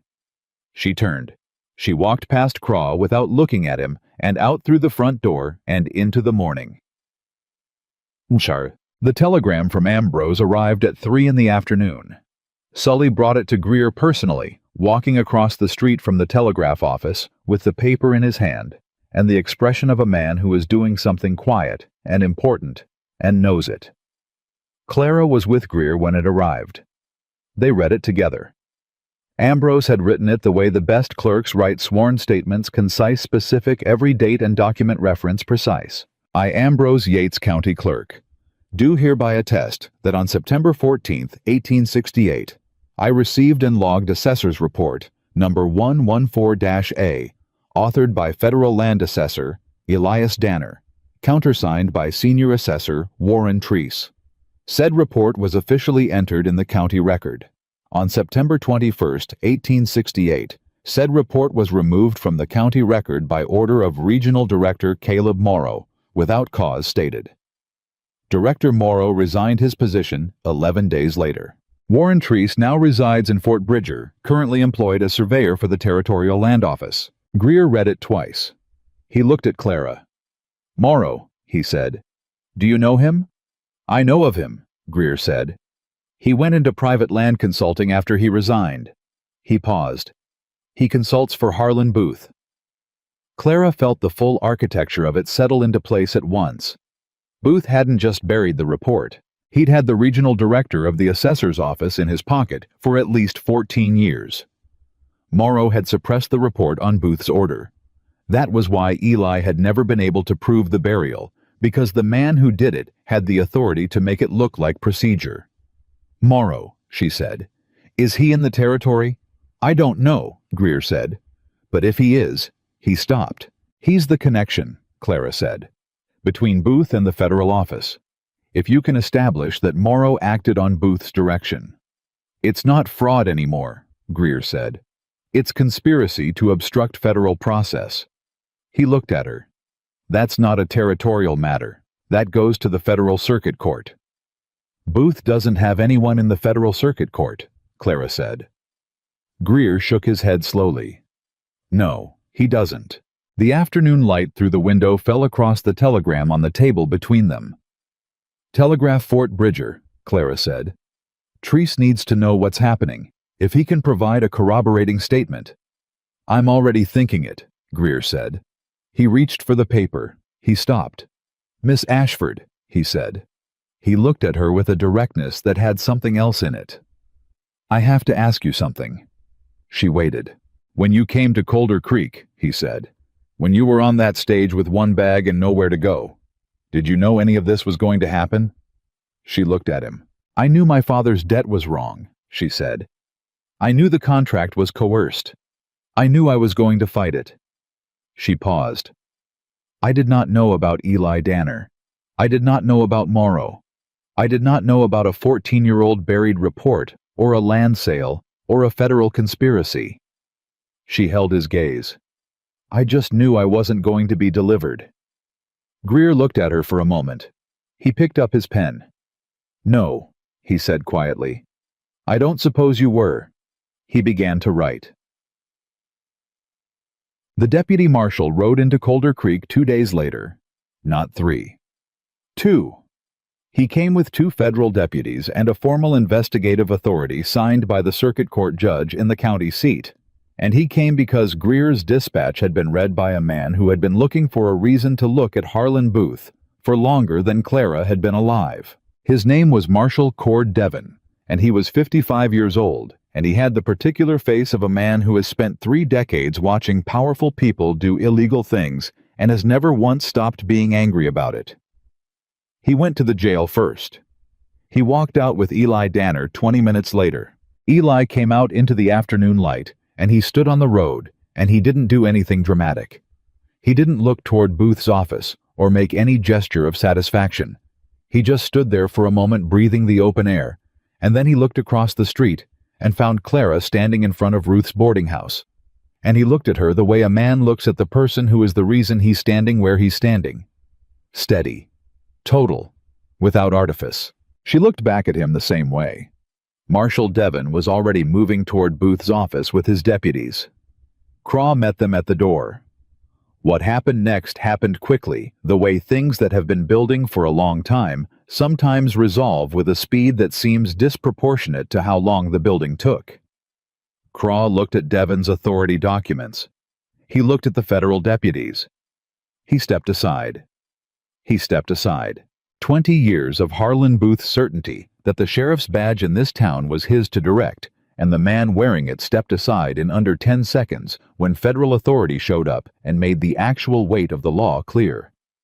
Booth came out of his office under his own power, which Devon had allowed, because Devon was that kind of marshal, the kind who extends the dignity of a man's last moments of freedom, because taking it away afterward is enough without adding humiliation to it. Booth walked out into the afternoon light, and he looked down the street, and he saw Clara. He looked at her for a long moment. She didn't look away. She held his gaze, and she thought about her father in the house in Millhaven, and Margaret Howell, who had been a schoolteacher and had left the territory, and the woman before her, and whoever had come before that, all the people who hadn't had enough ground under them to fight. Booth looked at her. Then he looked away. The deputies walked him toward the federal staging area. Walt was standing next to Clara. He had appeared at some point in the last few minutes, the way Walt appeared when things mattered quietly without announcement present. 20 years, he said. Yes, Clara said. He was quiet for a moment. You've been here 9 days, he said. Clara looked at him. 10, she said. Walt made a sound that wasn't quite a laugh, the sound of a man releasing something he'd been holding for a long time. 10, he agreed. Eli walked across the street. He walked across to where Clara was standing, and he stopped in front of her, and the afternoon light was doing what mountain summer afternoon light does, settling warm and heavy on everything, and he looked at her with those dark, careful eyes that gave back less than they held. The land sale, she said. Devon will freeze it. First thing he'll do, Eli said. The parcel can't transfer while a fraud investigation is open on the foundational documents. And my father's contract, null, Eli said. It was built on inflated debt that the mercantile records will prove. Your father's real debt. $63, Clara said. $63, Eli confirmed. which can be settled out of the investigation recovery if there is one. He paused. His house isn't going anywhere. She breathed. It was the first time in 10 days that she had breathed with nothing immediately following it. Just breathed. Walt excused himself with the particular grace of a man who understands when two people need the space around them to be smaller, and he went off toward the hotel. Clara and Eli stood on the road. "What happens now?" she said. "For you." Eli was quiet for a moment. "Devin will need my testimony. The ledger copies the original report, the sequence of events." He paused. "It'll take time, weeks, maybe months before the circuit court convenes." "You'll be in town," she said. "I'll be in town," he said. She looked at him. There was something in his expression she hadn't seen before. Not openness exactly, because openness suggested a door, and this was more like a window being cleaned, the same person visible on the other side, but suddenly more clearly. "You said you came up here because you didn't trust yourself to protect someone again," she said. "Yes," he said. "That was wrong," she said. "Not the feeling, the conclusion." He held her gaze. "You went up that ridge in the dark," he said. "To warn me, yes?" "That wasn't protecting you," he said. "That was the opposite of me protecting you." "I know," Clara said. "That's the point." She looked at him steadily. "I'm not someone who needs to be protected from the dark. I need someone who will climb the ridge next to me when it matters." Something in him shifted. Deep. Quiet. The way things shift in a man when a truth arrives that he's been circling for a long time and finally stops moving away from. He didn't say anything. He didn't need to. Clara picked up her bag from where she'd set it against the boarding house wall. The broken latch. Eli reached out and took the bag from her hand. Not possessively. Practically. The way a person carries something for someone who has been carrying it alone long enough. She let him. They walked down the road together in the late afternoon, and the mountains were enormous on every side, and the summer light was doing everything. Summer light in mountain country knows how to do, and Colder Creek was settling back into whatever it was going to become, now that the thing that had been wrong with it for 20 years had just been walked out of it in federal custody. That night, for the first time since Millhaven, Clara slept without anything following her into it. The weeks that followed Booth's arrest were not quiet. Clara had expected some version of quiet, the relief of a thing resolved, the gradual settling of tension, the way heat leaves a room slowly after the fire goes out. What she got instead was the sustained, complicated work of aftermath, which turned out to be its own kind of battle, fought on different terrain, with different weapons, but requiring just as much from her as the first 10 days had. Marshal Devin stayed in Colder Creek for 6 days. He interviewed everyone. Clara, Eli, Walt, Greer, Ruth, Sully, the telegraph operator. He interviewed Craw, who sat across from him in the hotel back room, and answered questions in the careful way of a man calculating exactly how much cooperation would help him and how much honesty would hurt him. He interviewed 3 of the town council members and 2 of Booth's former ranch hands, and the Reverend, who spent 40 minutes explaining the theological framework within which he had believed himself to be acting in good conscience, and left looking considerably less certain about that framework than when he'd arrived. Clara gave her testimony on the second day. She sat across from Devin and a federal recorder, and she told the whole story from the stage in Millhaven to the road outside the jail, and she told it the way she'd told everything in the last 10 days, in order without editorializing every fact level with the next. It took 2 hours. When she finished, Devin looked at his recorder and then back at her.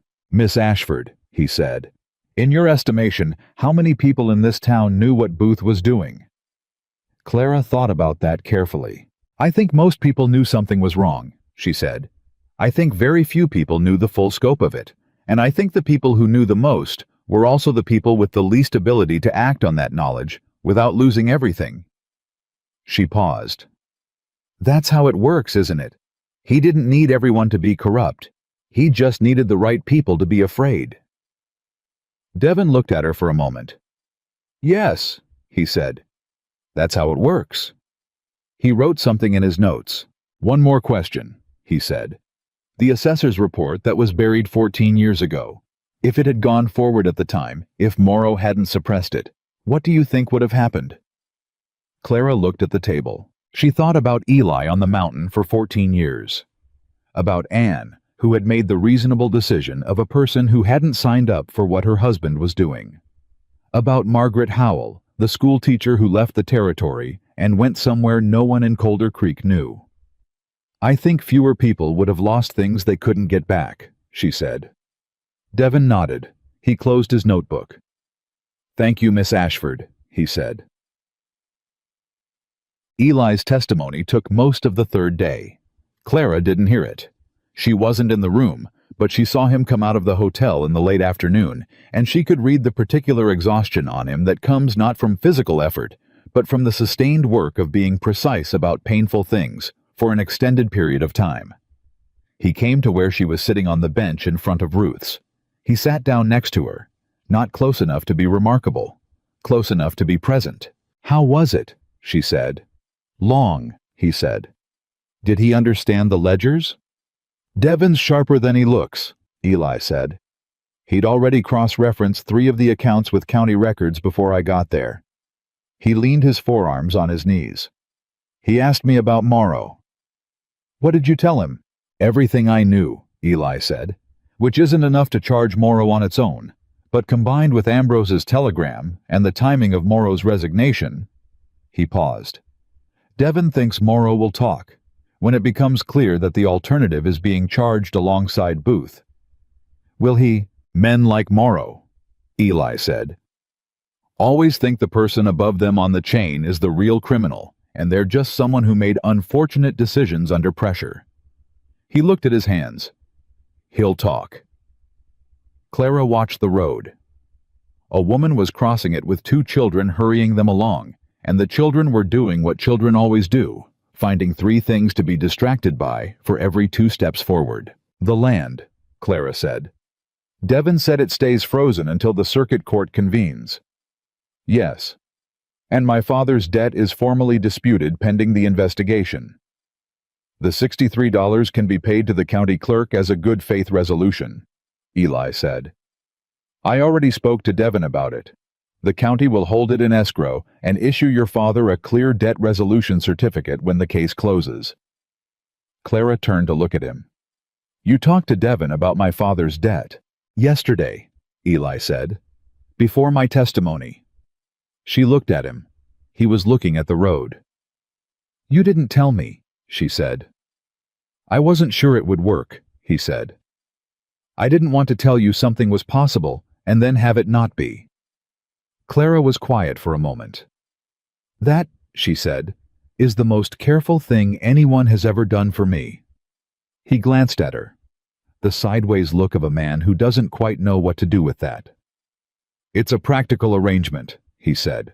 Eli, she said. He looked at her. Thank you, she said. He held her gaze for one moment, then he looked back at the road, but his shoulders had changed. Something in them had let go of something. You're welcome, he said. Schwed. The first real twist came on day 4, when Devon received a telegraph from the county seat. He came to find Clara at Ruth's, which told her before he said a word that it was something that involved her specifically, and he handed her the telegraph with the directness of a man who delivers information plainly because he respects the person receiving it enough not to cushion it. She read it. She read it twice. Her father had collapsed, not from Booth's interference, not from any external pressure. His heart, which had been weak for 3 years, had simply done what weak hearts eventually do. Mrs. Hooper had found him that morning and gotten the doctor, and the doctor said he was stable. But the word stable had a particular fragility when applied to a 63-year-old man with a compromised heart, and Clara knew what stable meant in that context better than the doctor's telegram implied he thought she did. She set the telegraph down. Devon was watching her. I need to go to Millhaven, she said. Yes, he said. How does that affect the investigation? It doesn't, Devon said. Your testimony is recorded. Greer is here. The evidence is in federal custody. He paused. Go to your father, Miss Ashford. She nodded. She stood. She was already calculating the stage to Millhaven left from the county seat, and the county seat was a day's ride, and the next stage was day after tomorrow. "I have a horse," Eli said. She turned. He was standing in the doorway of the boarding house. She didn't know how long he'd been there. "A horse and a supply pack," he said. "We can be in the county seat by tomorrow morning. You'll make the morning stage." She looked at him. "You don't need to." "I know," he said. "I'm going anyway." She looked at Devin. "Go," Devin said. She went to pack.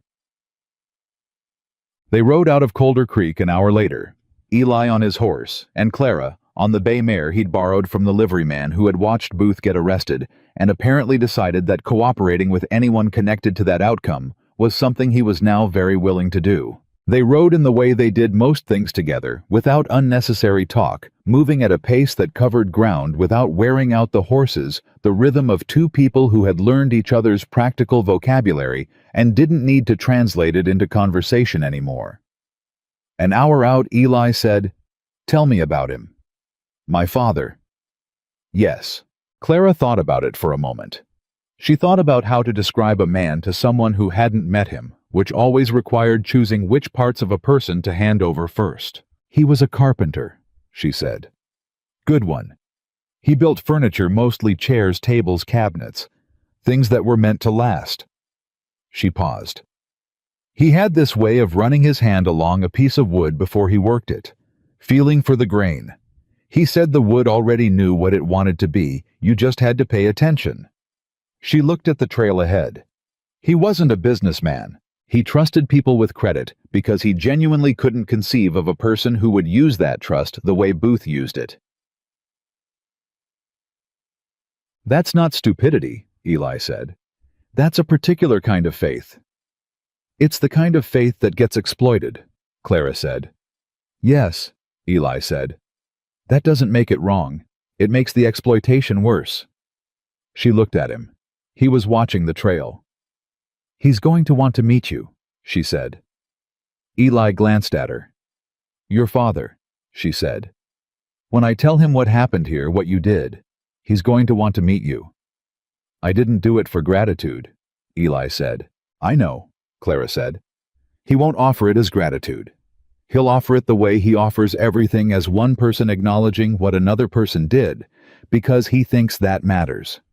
She paused. "It does matter. To him." Eli was quiet for a moment. "What's his name?" he said. "Thomas," she said. "Thomas Ashford." Eli nodded once. They rode. They reached the county seat by mid-morning. The stage to Millhaven left at noon.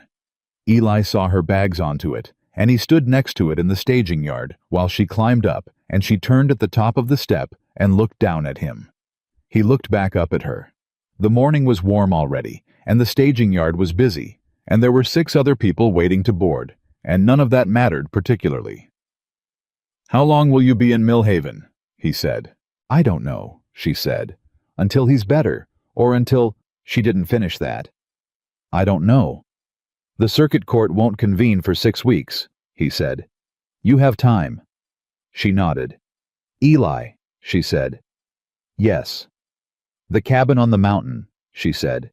"Is there room?" He looked at her. The question landed between them with the weight of everything it contained and everything it didn't quite say, and Clara held it steady and let it land and didn't look away from what it meant. "For what?" he said, carefully. "For more than one person," she said. "Eventually." He held her gaze for a long moment. "Yes," he said. "There's room." The staging hand called the final boarding. She went up. The stage pulled out and she looked back once, and he was still standing in the yard, watching it go still and straight, the way he stood when he was paying attention to something that mattered. She faced forward. Millhaven first. Her father first. And then whatever came after. Check-away. Thomas Ashford was propped up in his bed when Clara arrived, pale and diminished in the way illness diminishes people, but with eyes that tracked her across the room the moment she came through the door and didn't let go. She sat on the edge of his bed and took his hand, and he said her name the way he always said it, like it meant something specific that only he knew, a private definition he'd been carrying since the day she was born. "You look like you've been through something," he said. "I have," she said. "Tell me." She told him, all of it. She left nothing out, and she didn't soften the parts that were hard to hear.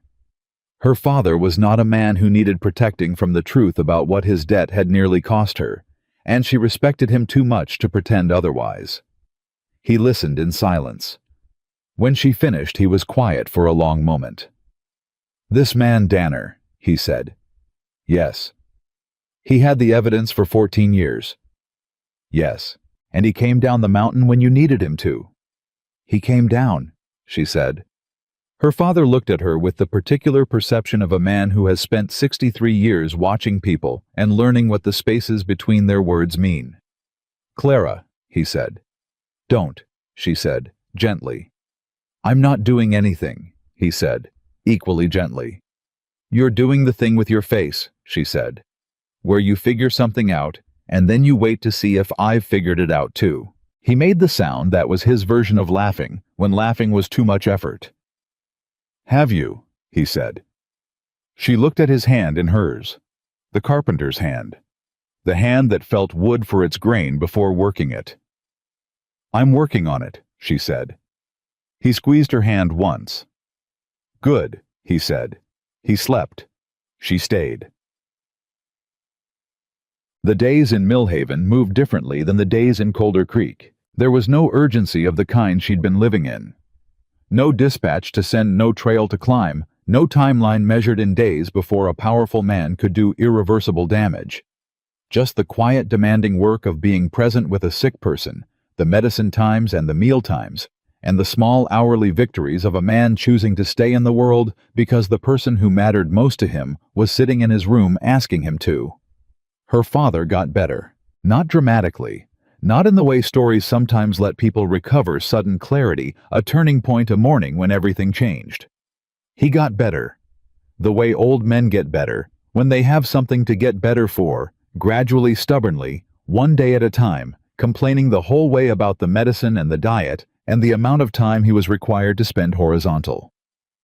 Clara was glad for every complaint. A man who complains is a man who's still in the game. On the 5th day, a letter arrived from Colder Creek. It was from Eli. It was short. 3 paragraphs.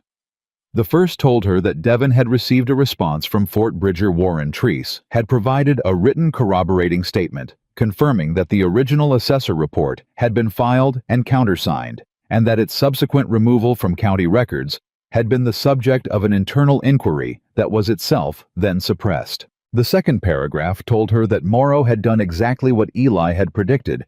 Faced with the combined weight of Treese's statement, Ambrose's telegram, and Devon's authority, he had provided a full account of his arrangement with Booth in exchange for reduced charges. The third paragraph said, "The $63 has been paid to the county clerk. Your father's debt resolution certificate will be issued when the case closes. I thought you'd want to know as soon as possible." She read the third paragraph twice. Then she went and told her father. He listened. He looked at the ceiling for a moment. $63, he said. "That's the real amount," she said. "What you actually owed." He was quiet. "I thought it was $340, he said. "I thought for 3 years I thought I owed that man $340, and I couldn't figure out how it had gotten that high, and I kept thinking I'd made some mistake in the account somewhere." His voice was the voice of a man setting down something very heavy. "I went over those books 100 times." "There was no mistake," Clara said. "He added the rest, after." Her father closed his eyes. She sat next to him and didn't say anything for a moment. "Dad," she said. "I'm all right," he said. He opened his eyes. He looked at the ceiling. 3 years, he said. 3 years I believed I was the reason." He paused. That's what he was actually selling. Not a debt. A story about your own incompetence that you believe because you're too ashamed to question it. "Yes," Clara said. "Smart," he said. The word had an edge. "Cruel and smart." Both, she said. He looked at her. And he's in federal custody. He will be, she said, when the circuit court convenes. And the man who kept the evidence for 14 years, her father said, because he knew the day would come when it mattered enough. Yes. I want to meet him, he said. Clara looked at her hands. I know, she said. She wrote back to Eli that evening. She wrote it the way he wrote things, without extra weight, with the information that mattered, and the space around it to mean something. My father is recovering. Morrow's cooperation changes everything. Devin will have what he needs for the circuit court. My father knows about the $63. He said to tell you that a man who waited 14 years to do the right thing is a man whose patience has earned its outcome. She paused. She wrote the next part. He wants to meet you. I told him I thought that could be arranged. I'll be back in Colder Creek before the circuit court convenes. There are things I want to talk to you about that don't belong in a letter. She signed it Clara. She sent it. She went to check on her father and found him asleep with a copy of a furniture catalog open on his chest, which meant he was already thinking about what he was going to build next, and that told her everything she needed to know about his direction of travel. She went to bed. She dreamed about the mountain.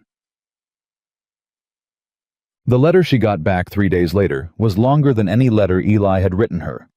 Not long by most measures, but long for him, which meant something. He told her about Devin's departure. He told her that Greer had stayed on through the first stage of the investigation and would return when the circuit court convened. He told her that Craw had resigned from the sheriff's position, not under immediate legal pressure, but apparently under the weight of a conversation with Devin that left him understanding very precisely where he stood and how much worse it could get. The town was in the process of appointing a temporary sheriff from among 3 candidates, none of whom had any prior connection to Booth. He told her that Walt had been asked to serve on the selection committee, and that Walt had accepted with the particular reluctance of a man who very much wants to do the thing he is pretending not to want to do. He told her that Ruth had started serving dinner at the boarding house for paying guests, and that she had extended a standing invitation for a table when Clara returned. And then at the end he wrote, "The garden is doing better than it was. You did something to the south corner before you left that I can't figure out, but the squash is growing better than it has in years. I don't know what you did. I'd like to ask you about it when you come back. There are other things I'd like to ask you about too. Things that also don't belong in a letter." Clara read that last paragraph 4 times. Her father was watching her from across the room. "Good news," he said. "Yes," she said. "From Colder Creek." She folded the letter. "From Eli." Her father had the expression. The one she'd told him not to do. She let him do it. "He's a man who waited 14 years, her father said, because he understood that acting too soon on an incomplete foundation helps no one." "Yes," Clara said. "That's not a man who rushes anything." "No," she said. "He's not." But he wrote a long letter. Clara looked at her father. "It's a relative term," she said. Her father settled back against his pillows with the quiet satisfaction of a man who has made his point and doesn't need to belabor it. "When do you go back?" he said. 2 weeks, she said. "Maybe 3. When you don't need me here every day." "I don't need you here every day now," he said. "Dad, Mrs. Hooper comes twice a day," he said. "The doctor comes every other. I have food and medicine and more furniture catalogs than a man can read in a month." He looked at her directly. "You stayed because you needed to. Now you need something else." She looked at him. "It's not that simple," she said. "It's exactly that simple," he said. "The complicated part is finished. The simple part is usually the one people find hardest." She folded the letter and put it in her jacket pocket and went to make his medicine. But she was already thinking about the North Trail. She went back to Colder Creek in 10 days.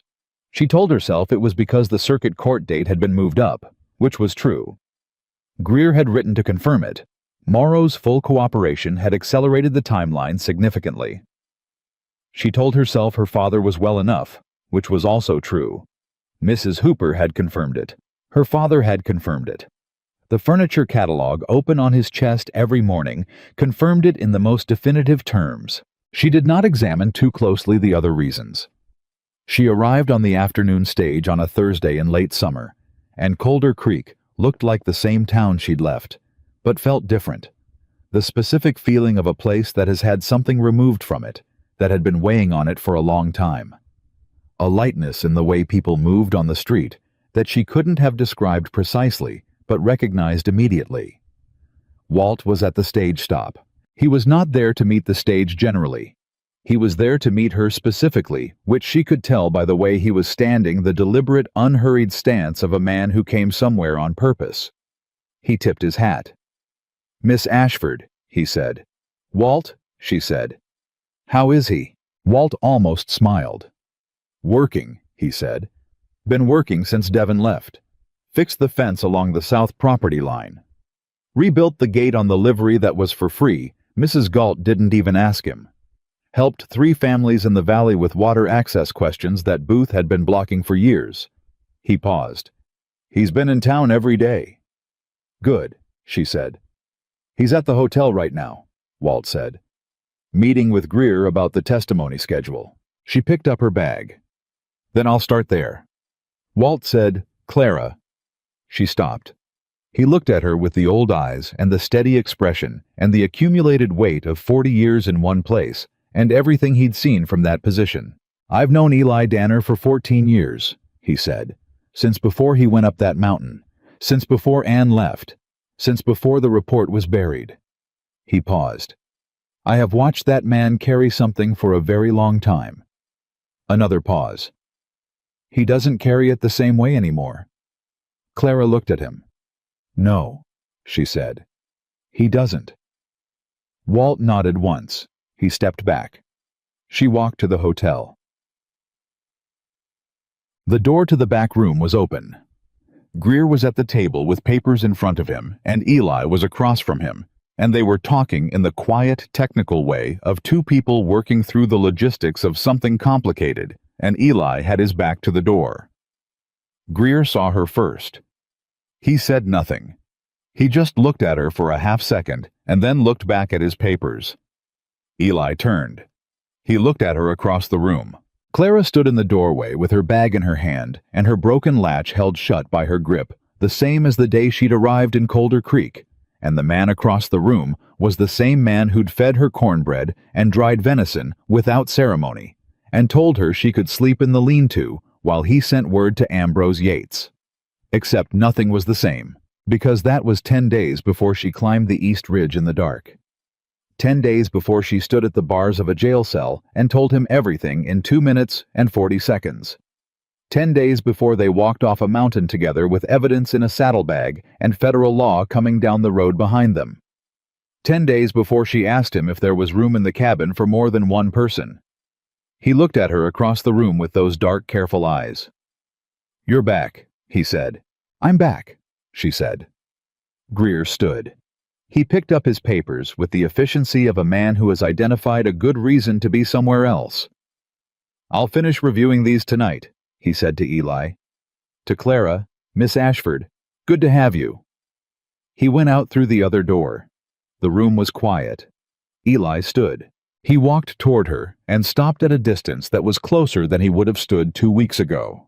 The specific distance of a man who has been thinking about something and has come to a decision and is standing in the consequence of it. "Your father," he said. "Better," she said. "Substantially. He'll be careful for a while, but he's going to be all right." "Good," he said. She looked at him. "There were things you said didn't belong in a letter," she said. "Yes," he said. "I have some of those too," she said. He held her gaze. "The cabin," he said. "I've been thinking about what you asked. On the stage step." "So have I," she said. "I don't—" He stopped. Started again the way he did when precision mattered. "I'm not a man who does things halfway. Once I decide something, once I commit to a direction, I don't reverse it." He looked at her steadily. "I want you to know that before you ask me anything. Because what I decide I mean. Clara looked at him. I know, she said. That's why I'm asking. Something in him settled. The deep quiet settling of a man who has been braced for the wrong answer and has just heard the right one. The south corner of the garden, he said. What did you do to it? She almost laughed. I loosened the soil about 8 inches deeper than you had it and added wood ash from the fire ring. The squash roots needed more depth. I wouldn't have thought of that, he said. I know, she said. That's what 2 people are for. He looked at her for a long moment. Then he reached out and took the bag from her hand. The broken latch. I can fix that, he said. I know you can, she said. He looked at the latch for a moment. Something in his expression was different from anything she'd seen on him in all the weeks she'd known him open in the way that has nothing to do with doors, just the quality of a man who has stopped bracing and started being present in a way that costs something real. Clara, he said. Yes. Stay, he said. One word.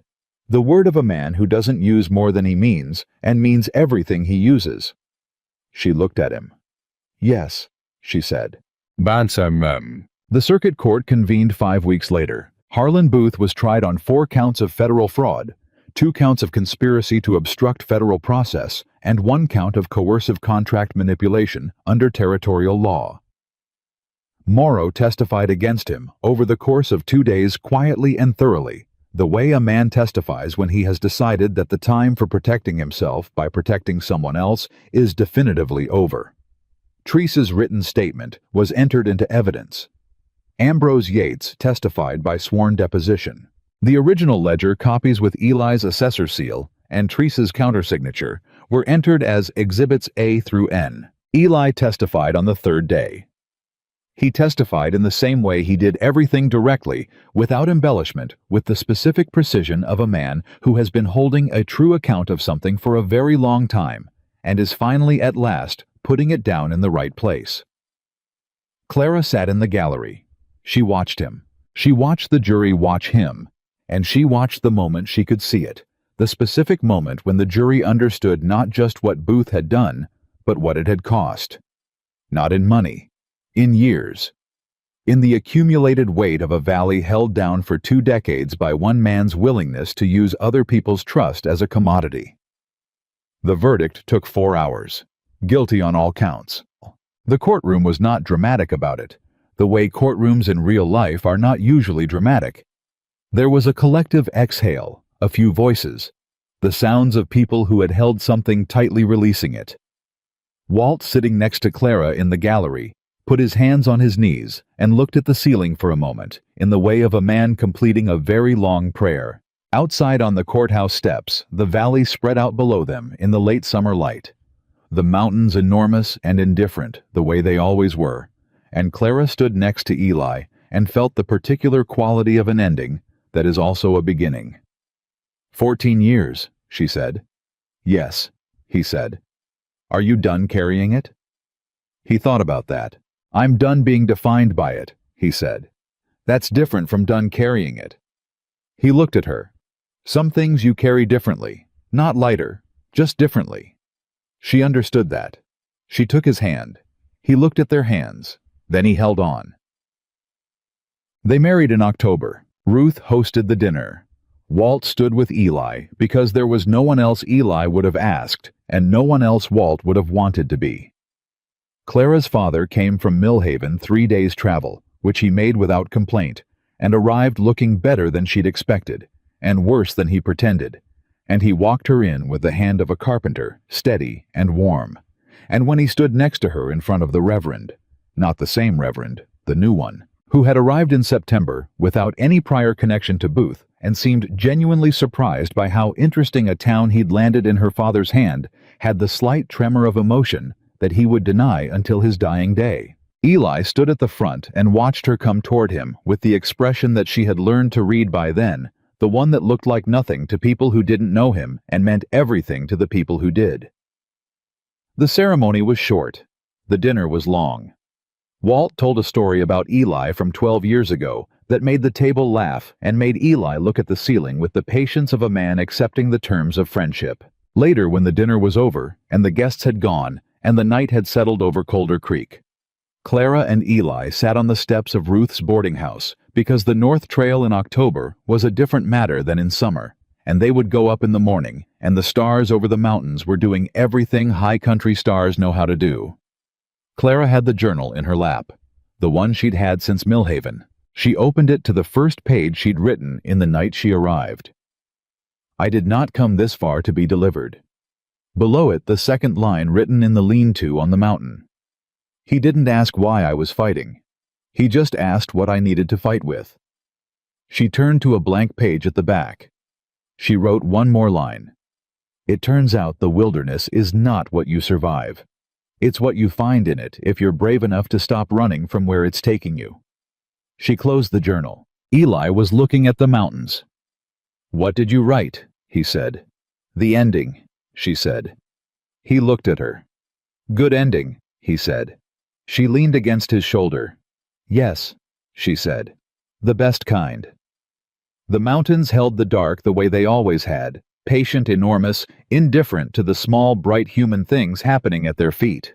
But Eli Danner was no longer one of those things happening alone, and Clara Ashford had not been delivered to anyone. She had arrived, and she had chosen where she stayed. That was the whole of it. That was enough. That was everything.